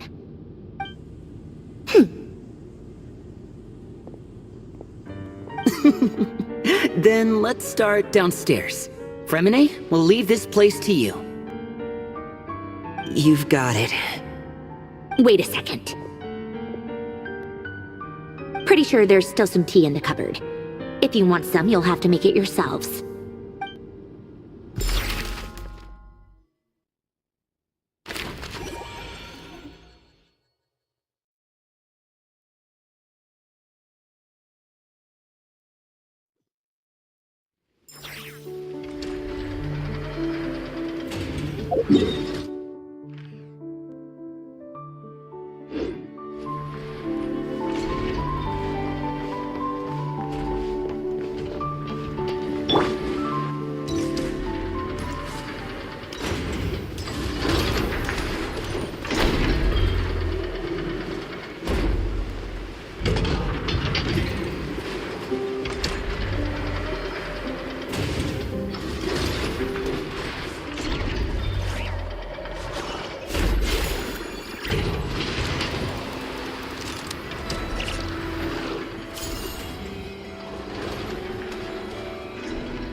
It's a relief to see you all made it back in one piece. Huh? Feels like there's quite a few people missing. Where's Flint's and the others? And what about Nefer? I returned ahead of them. Flint is helping Aino and Anefa to set up the decoys and buy us some time. As for Miss Nefer... Boss is still wrapping things up on her end. She sent us back to fill you all in on the top secret intel we've been gathering. I see. Then let's get right into it. But first, who do we have here? You brought someone else in to help? Greetings. I was invited here to help as a longtime Tea Party companion of Columbina's. You may call me Arlecchino. Surely it can't be. Those eyes. Oh, where have I seen them before? Wait, of course. In those memories we just saw. The only Arlecchino I know is the fourth of the Fatui Harbingers. So either you share a pretty uncommon name, or you're more than just a Tea Party buddy. You are well informed, Grandmaster. A man from Mondstadt living all the way out here in Nodcry, and yet the people and affairs of Snezhnaya seem to hold a special place in your heart. Oh, the feeling's mutual. Sounds like you know all about who I am, too. A Fatui Harbinger. The atmosphere in here just got really tense. Guess we can't just start trusting Fatui Harbingers, even at a time like this. I must admit, though, I'm a little curious. Seeing as the moon goddess no longer belongs to the Fatui, what makes you so willing to put your neck on the line here? Nor does Nodcry belong to Mondstadt, Mr. Varka. Yet still, you're fighting for it all the same. Things don't always have to have a tangible payoff. Sometimes, stopping things from spiraling out of control is a higher priority than chasing the spoils of victory. Of course, I can't say there's nothing in it for me at all. but that's between Columbina and myself. Forgive me. I don't mean to doubt you. It's just that the Fatui really have been the source of many of our troubles. We have our own way of doing things here in Notcry. But ever since they arrived, the Fatui have treated us with nothing but hostility.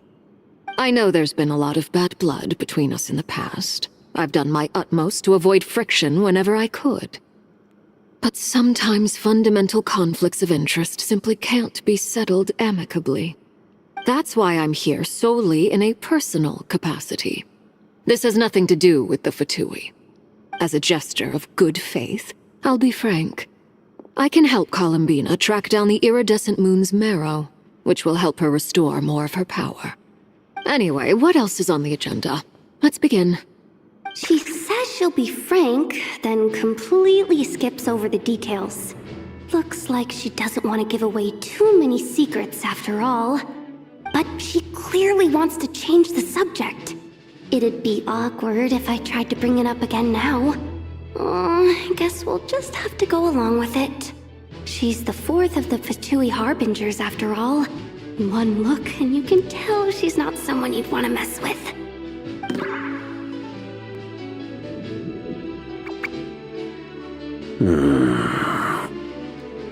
Well, since Miss Arlecchino sounds confident in her ability to handle that, we'll proceed to the next topic. Yehoda, time to share that top-secret intel. Alright, listen up everyone.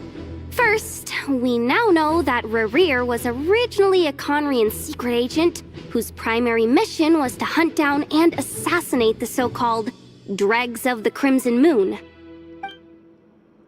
The Dregs of the Crimson Moon? Mm-hmm.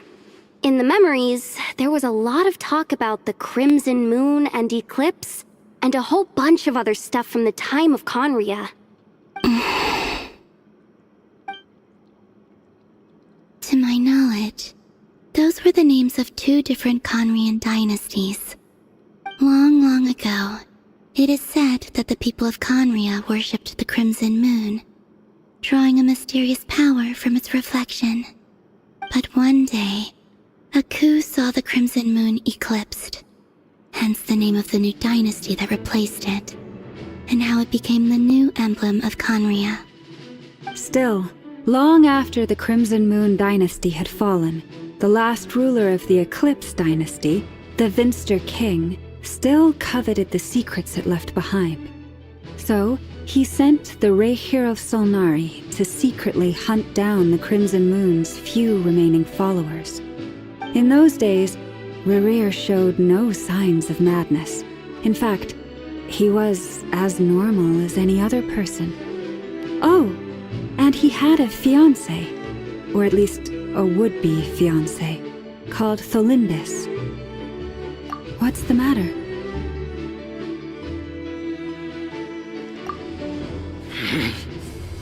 Zelfnir, Rhindaughter, Flinders.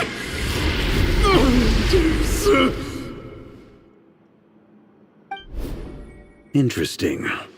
Anything else? What about this would-be fiancé of his? Do we know anything about her? Well, she was a researcher at the Universitas Magistrorum, but it felt like she was hiding some kind of secret. Oh, and one more thing. For some reason, Rerir's fragment also contains some of Tholindis' memories, though only a very small portion. Well, no shortage of potential leads, I'll give you that. In any case, it sounds like we can conclude that while Tholindis was still around, Rerir appeared to be lucid and quite normal. Tholindis, it seems, must have been the one thing in this world that he couldn't let go of. Tell me, though, were these pure-blood Conrians we're talking about here? Why do you need to know that? Hold on. If she was a pure-blood Conrian... Oh yeah! Just like how it was with the captain! If we could somehow find her, do you think there's any chance Rerir might regain some of his sanity? It's possible. But it would take a miracle. We can't pin all our hopes on that. That merchant who Nefer knows, Dori Sangama Bay. Maybe we could hire her to look into it. All right then. Let's keep working in our separate teams. Traveler, Paimon, Kutar, and Miss Arlecchino will go look for the iridescent moon's marrow. As for the others... On the way over here, I noticed that the wild hunt monsters had grown even more frenzied in their search for Kutar. At this rate, the people living here will be in grave danger too. So I'm thinking of gathering together some of our followers to go wipe them out. I'll head back to the curatorium and meet up with the boss. Feels good knowing we've all got something to be getting on with. Given that the Wild Hunt has been a lot more active lately, the Lightkeepers have likely begun their own operations too. If that is the case, someone will need to pass the news on to Flint's. I'll hold the fort for now, then discuss our next move with Flint's, Aino, and Anefa when they get back. Alright then. Well, the clock's ticking. If that's everything, we'll be on our way. We'd better get moving too. We'll try to buy you as much time as we can. Relax. Just do your thing. I decided to call in some backup since things are getting so hairy. Our reinforcements should be here any minute now. Stay safe, everyone. Dismissed.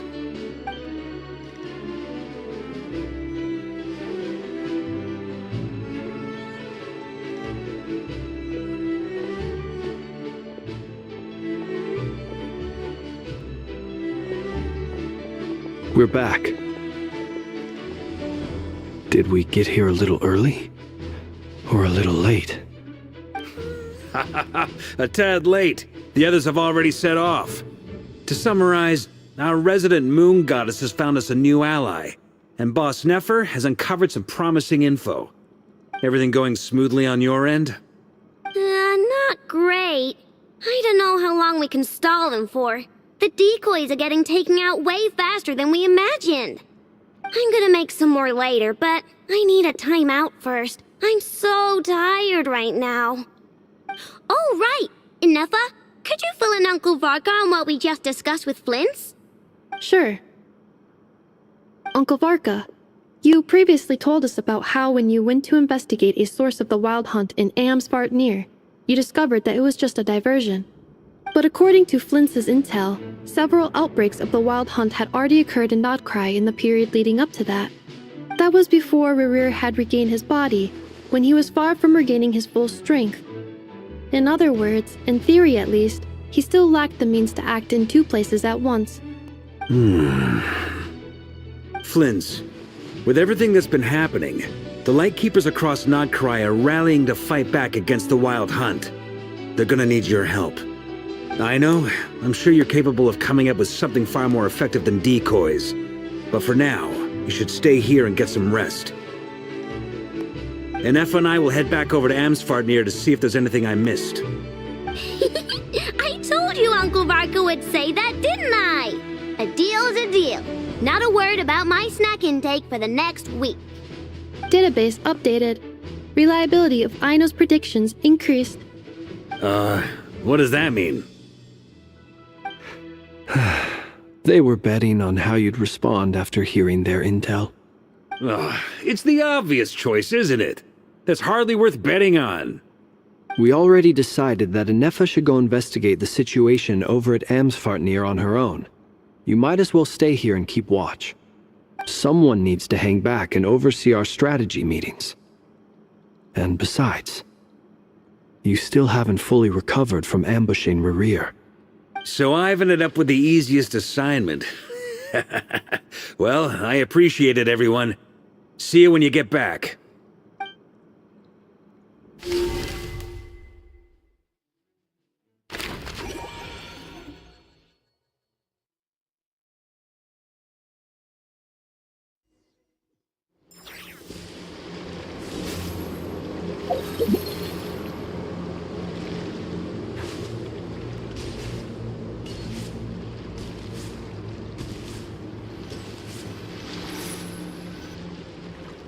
Here, this will serve as a good spot to cross over. Arlecchino, you brought us all this way, would you mind telling us what you've got planned?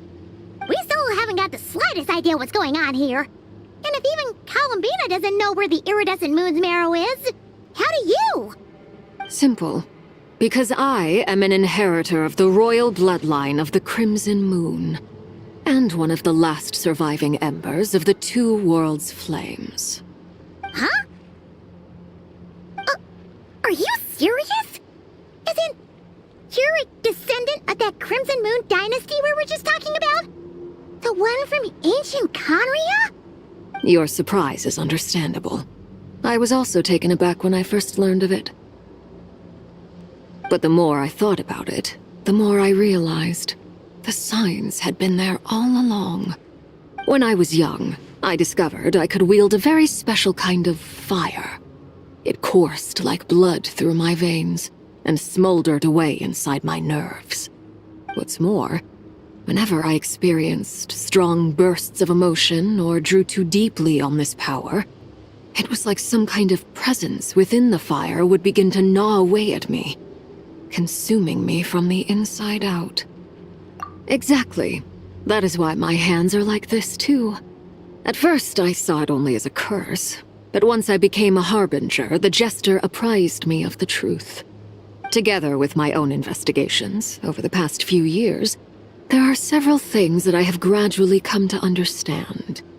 For instance, take the so-called Crimson Moon.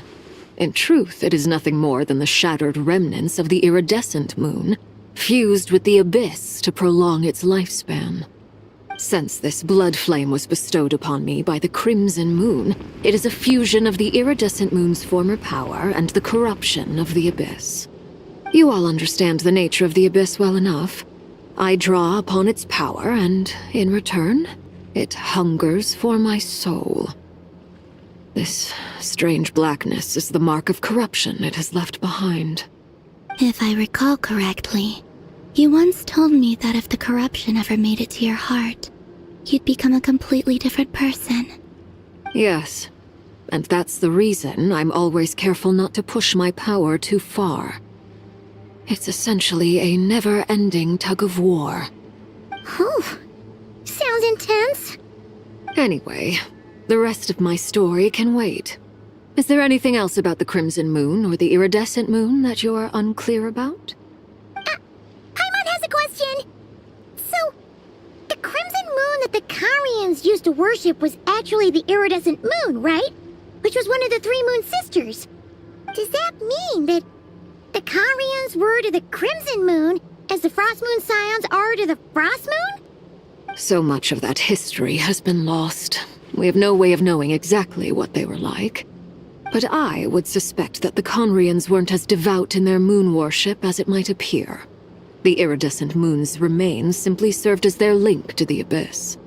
Later on, perhaps someone discovered a way to make direct contact with the abyss. Or maybe there was some kind of ideological divide. Either way, a dissenting faction staged a coup and drove out the royal heirs of the Crimson Moon dynasty.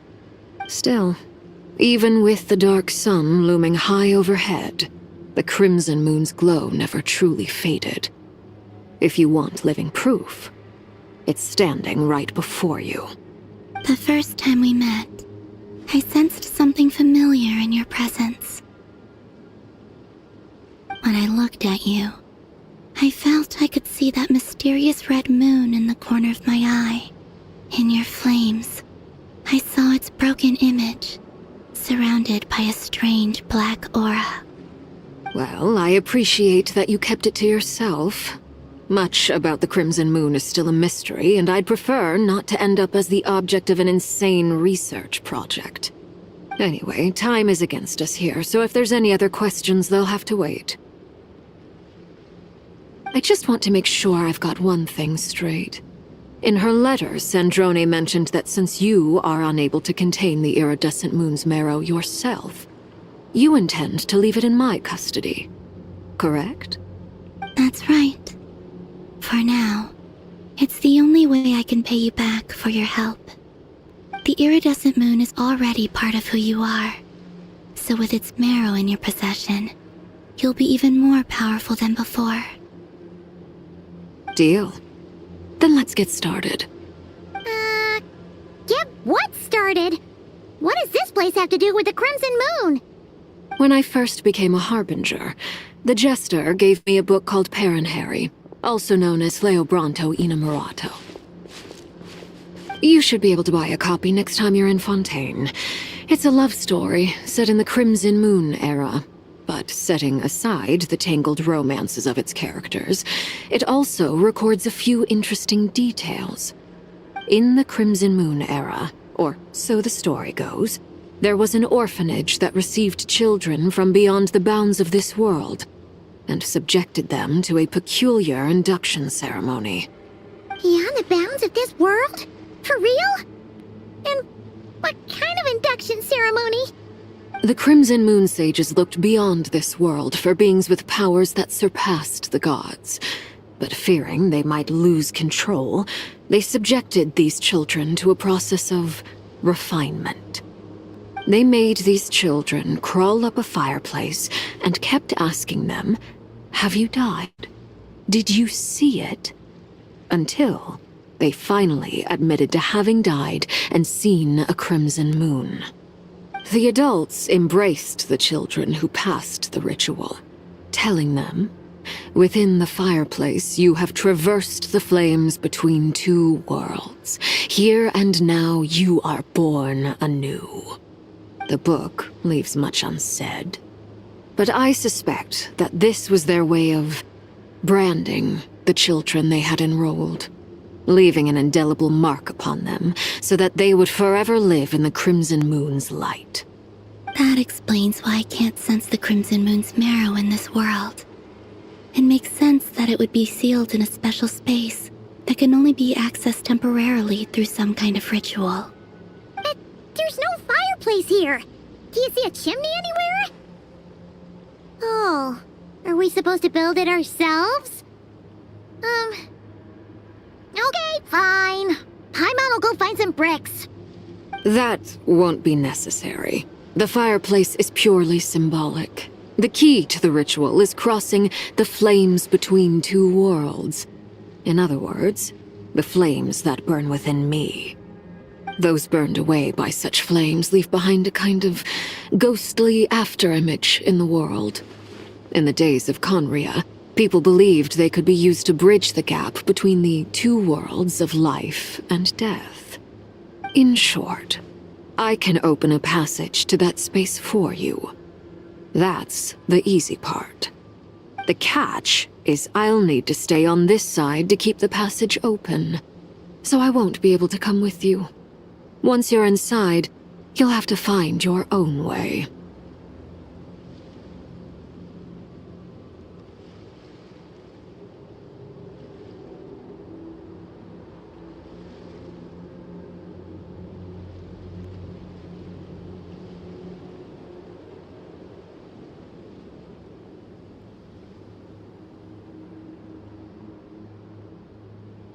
Very well.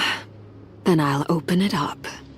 Traveler, spare me a little more moonlight if you would. I may need it.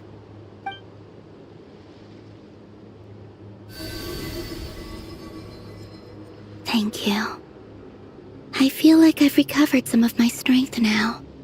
It should be enough to move us across short distances and confront whatever dangers might await.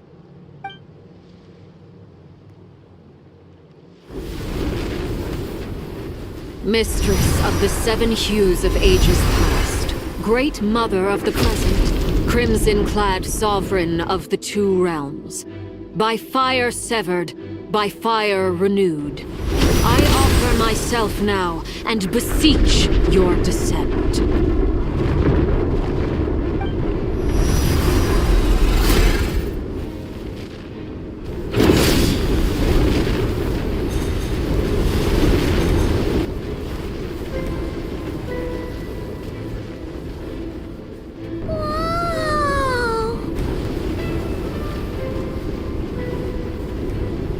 One word of advice. As you're crossing over, no matter what voices you hear, do not answer. Got it! I sense a sinister gloom inside, but also the familiar light of the moon. I feel that I am about to meet an old friend who has changed beyond all recognition. All right, let's go.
Fragments of your broken body, seized by the abyss and hung up aloft like mummified remains.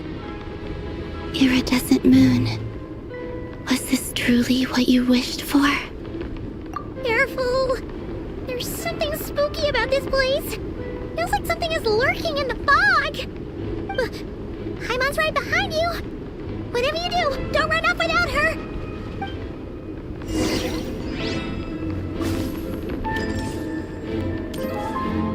By the way, Kalambina, didn't you tell us that the iridescent moon had shattered into pieces? The moon up there looks pretty whole to Paimon.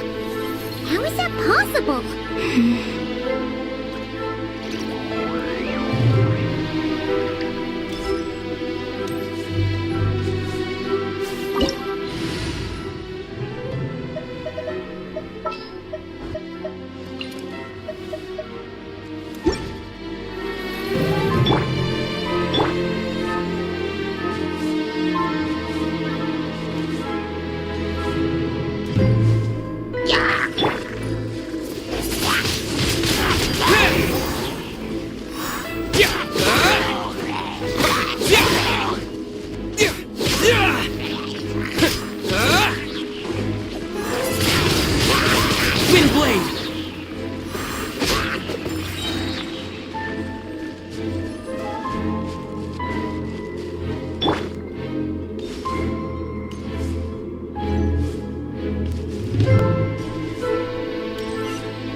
Just like I thought, it was only a facade.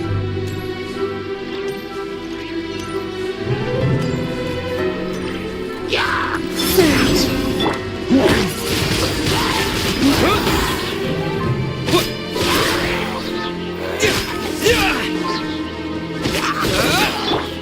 Steady as stone.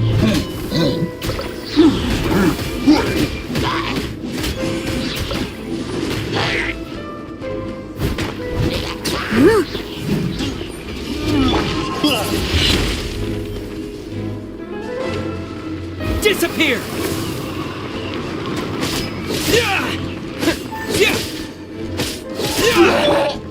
I must leave no stone unturned. Time to clean up.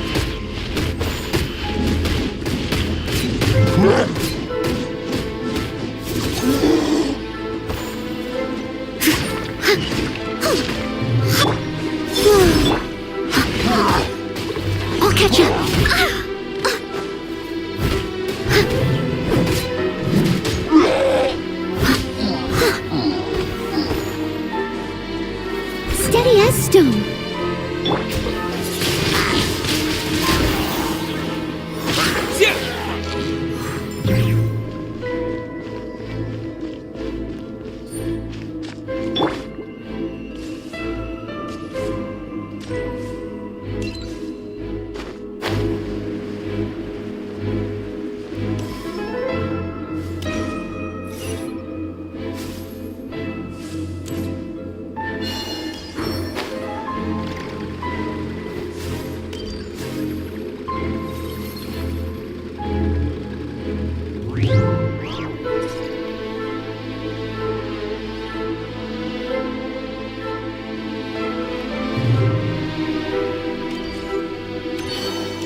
Leave it all to me.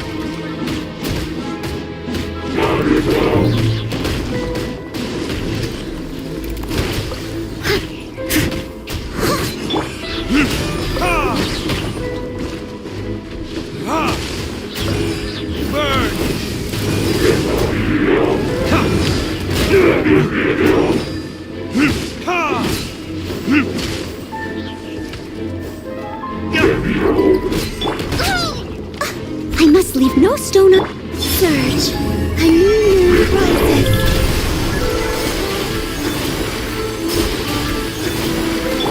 As a good knight should.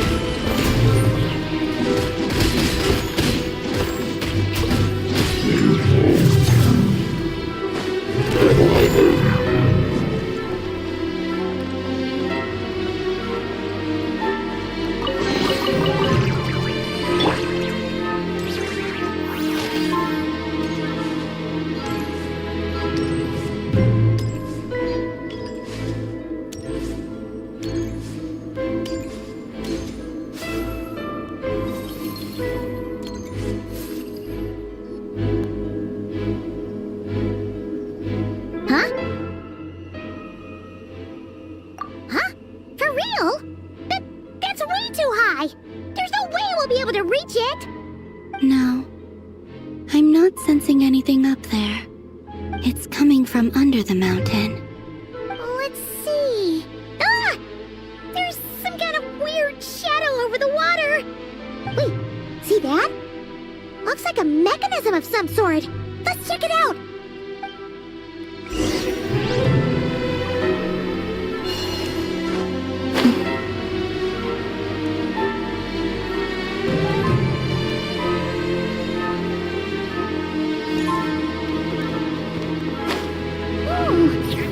Looks like a device from the time...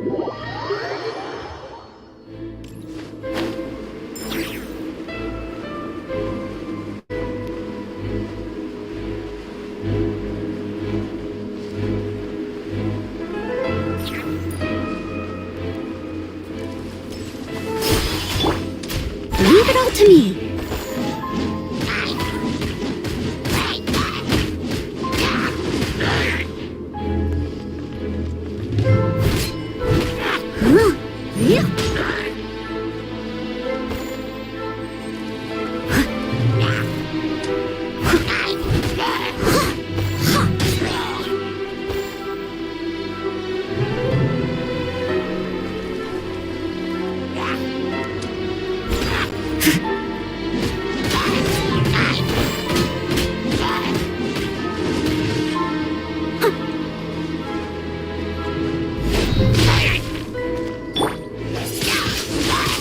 Windblade!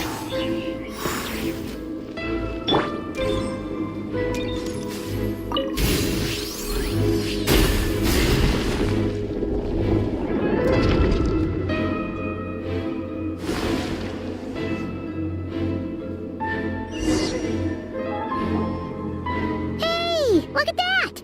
Now that the mechanism's running, the shadow in the water looks different. Do you think these mechanisms might be the key to unlocking the secret? Let's try to find more of them! Thalindis, we'll leave the rest of the research in your hands. We'll be heading back now. I hope this isn't ruining date night. Ugh. Mind your own business. Just leave me some snacks on the table. Felindis? Is that Rear's girlfriend?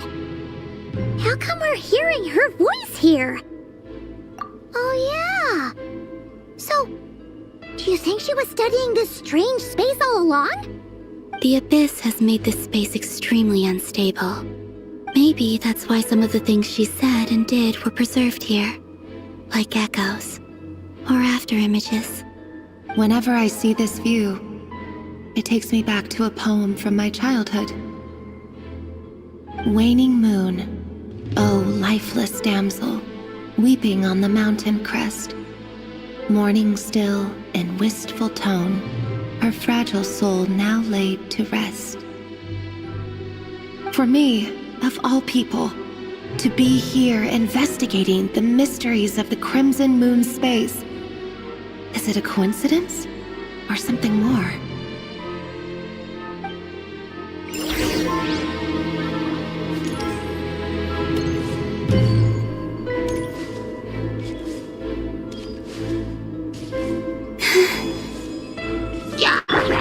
Steady as stone.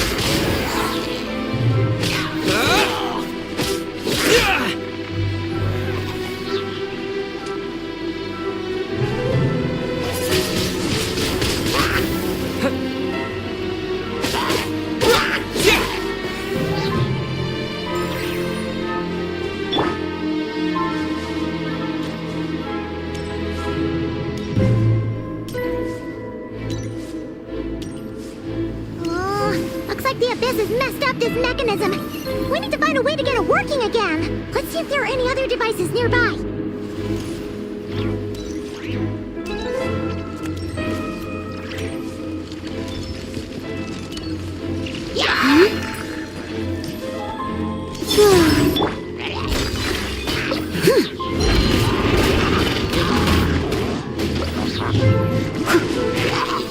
As a dutiful maid would.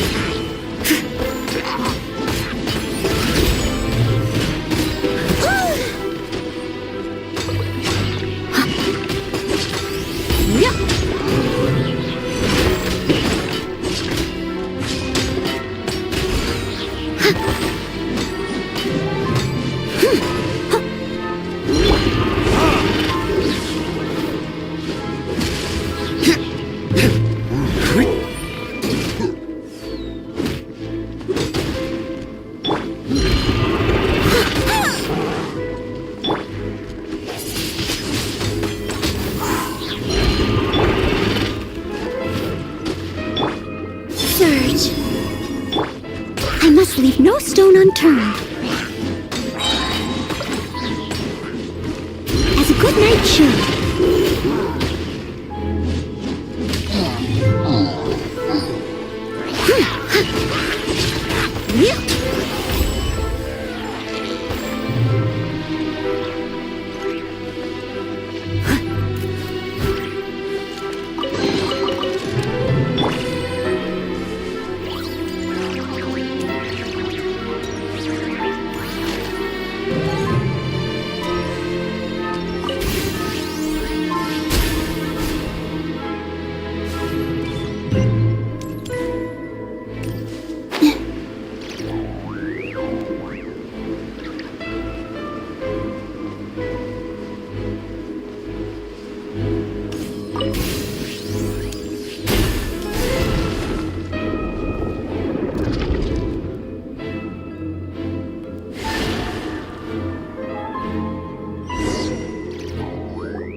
So the moon marrow, or rather the power of the 3 moons, is the key to unlocking.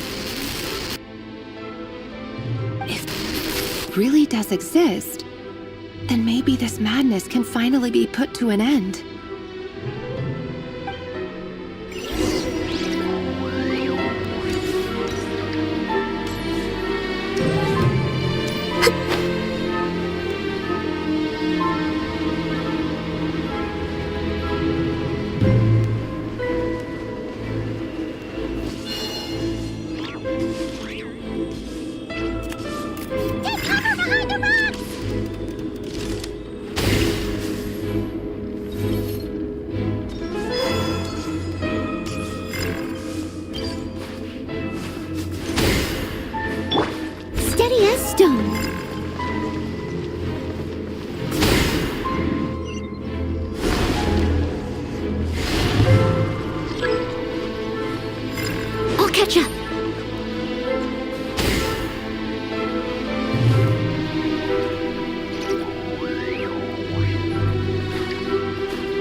With the Abyss inhibitors in place, I should be able to access the chamber with the moon marrow.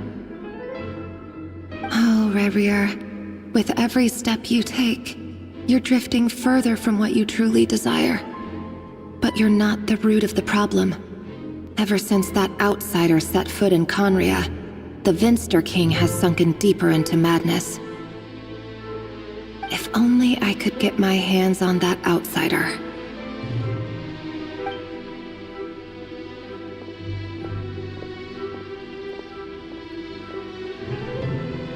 Hey look! The moon's reflection is back to normal! Melindis' voice mentioned a chamber with the moon marrow. Do you think maybe it's hidden in the moon's reflection? It must be. For within it, I sense the fragile aura of a dying soul. Then there's no time to lose! Let's go!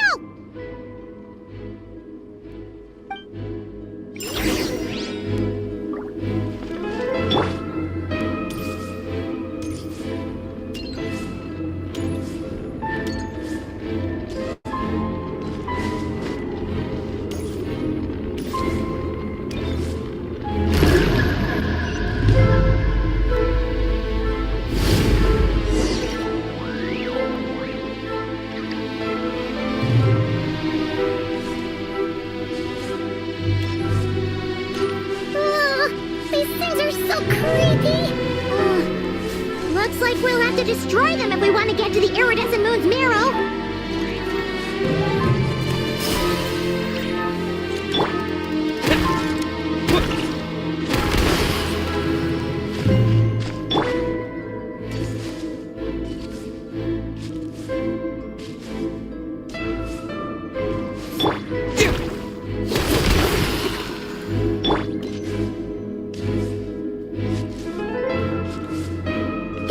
The iridescent moon's marrow! Oh, but we'll need to destroy these things before we can reach it!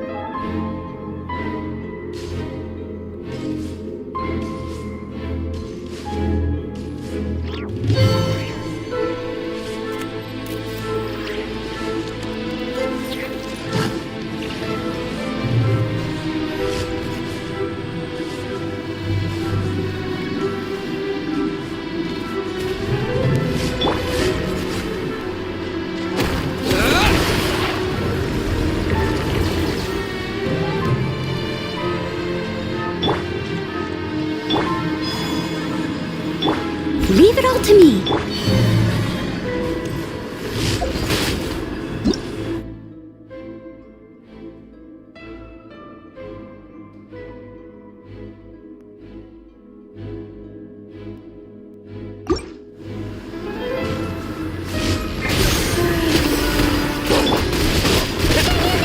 We're so close!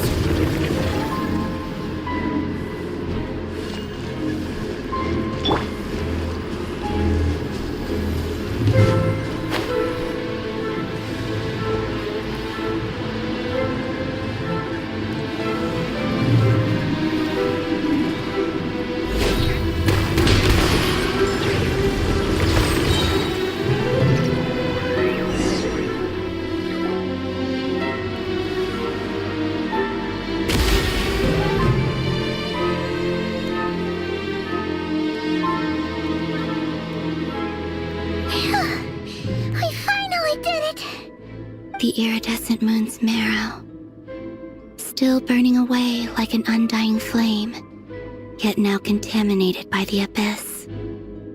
It has taken on a new form entirely. If we can purify the abyssal power within, we should be able to obtain its untainted essence.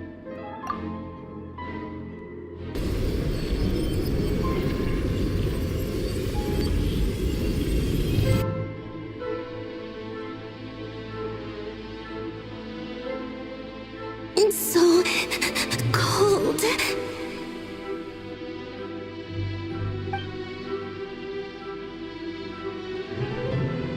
Is it you?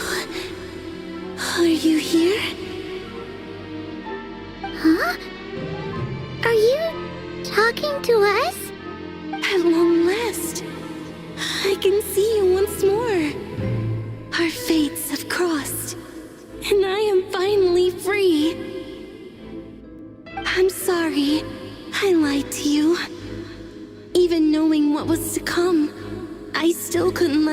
fear in my heart as death drew near. The moment the moon shattered, my body began to split apart piece by piece.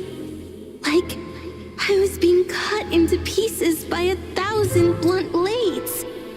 My thoughts scattered as the cold crept in, but I could not bear to fade away like that.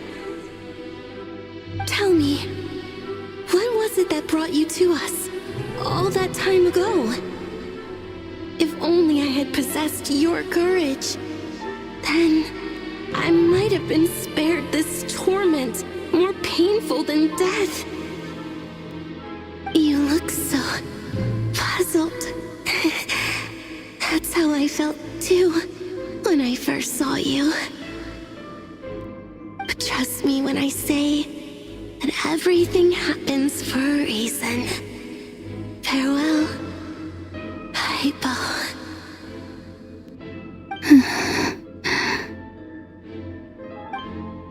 What was that all about?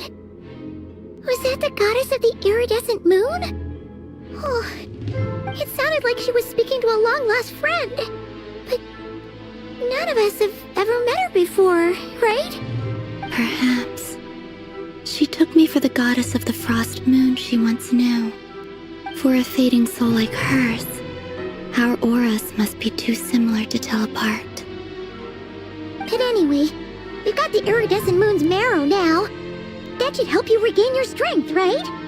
Alright, time to leave this place and meet back up with Arlecchino. Let's go!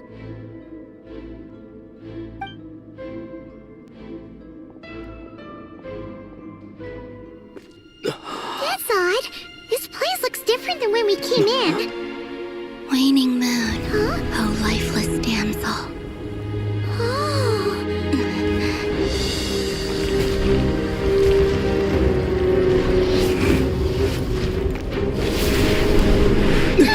Hurry! The place is collapsing! It wants to trap us here. Who's it? The Abyss? Now we've taken the moon marrow. All that's left here is a dark will. It will show us no mercy.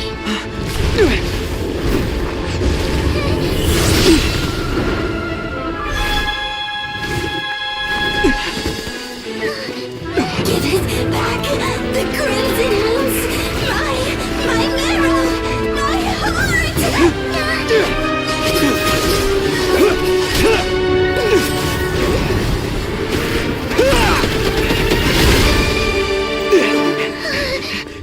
Finally! Huh? Oh no! The exit's blocked! They're back! Now what do we do? This is where you fall. Witness my rise. What are you waiting for?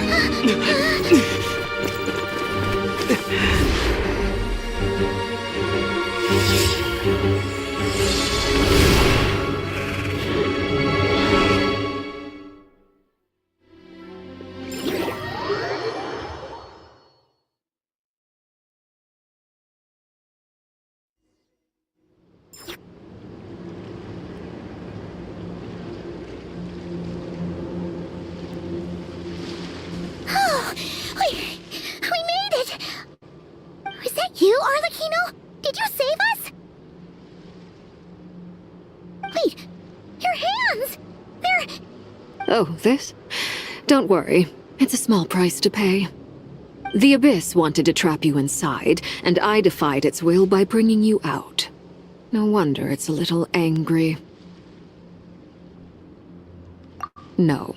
I have paid the price, albeit a small one, and it cannot be undone. My hands have already fused with the Abyss. Purification would simply destroy whatever's left of them. But surely... Oh... We're so sorry, Arlecchino. Paimon can't believe you'd make a sacrifice like this for us. As much as I'd like to call it a favor, the truth is I was simply holding up my end of the deal. Well, Columbina. Yes, you did your part. And as promised, I will leave the iridescent moon's marrow in your care. From this day forth, may the two worlds' flames burn ever more brightly.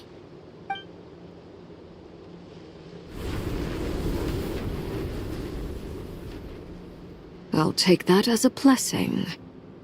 Now, Columbina, give me your hand. Accept this moonlight I offer in return.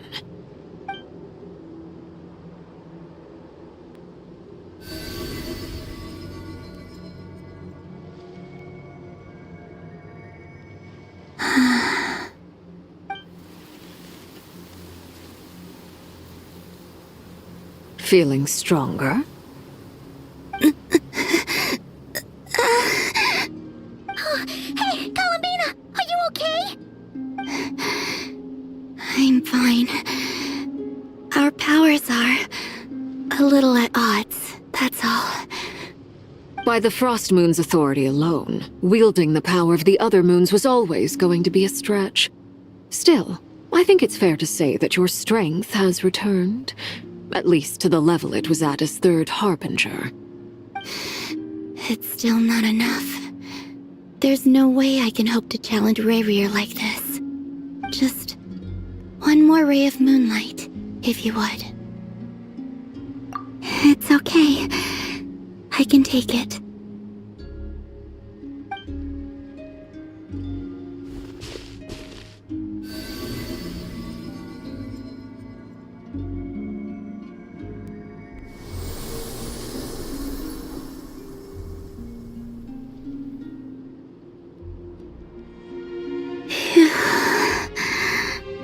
How about now? Fighting fit? At the very least, I won't have to stay hidden like before. I want to see him gone from Nodcry. The Rayhear of Solnari and his wild hunt must be sent back where they belong. Well, it's good to have something to aim for. You certainly seem more alive now than you did earlier. When I first met you, you didn't strike me as a ray of moonlight. More like a wisp of fog drifting in from who knows where, ready to scatter at the first sign of a breeze. But now, you're full of vitality, just like the Frost Moon, once the brightest of them all. May you keep shining, Columbina. This is who you are. Thank you. Look after yourself too, Arlecchino. I know you have plans of your own, and that's why you're always seeking to grow stronger. But whatever you're after, don't let the Abyss take a hold of you. I do not wish to see you go down the same path as Rayrear. I appreciate the concern, Columbina. Although perhaps it's time you took a new name. A new name? Kutar, the Moon Maiden, Columbina, they're nothing more than code names. They describe who she is and the roles she's played, but they're not her real name. We often use code names in the House of the Hearth, too. But it's knowing your real name that keeps you grounded. Up till now, you've been living a wandering life, so you've probably never really cared. All I'll say is this. Once you've defeated Rayrear, give it some thought. All right, that's it from me. I'll get you back safely first, then go meet up with Sandrone. You're the best! I appreciate the gesture. It speaks to your good character. Anyway, let's get going. There are more urgent things to do right now than trade compliments.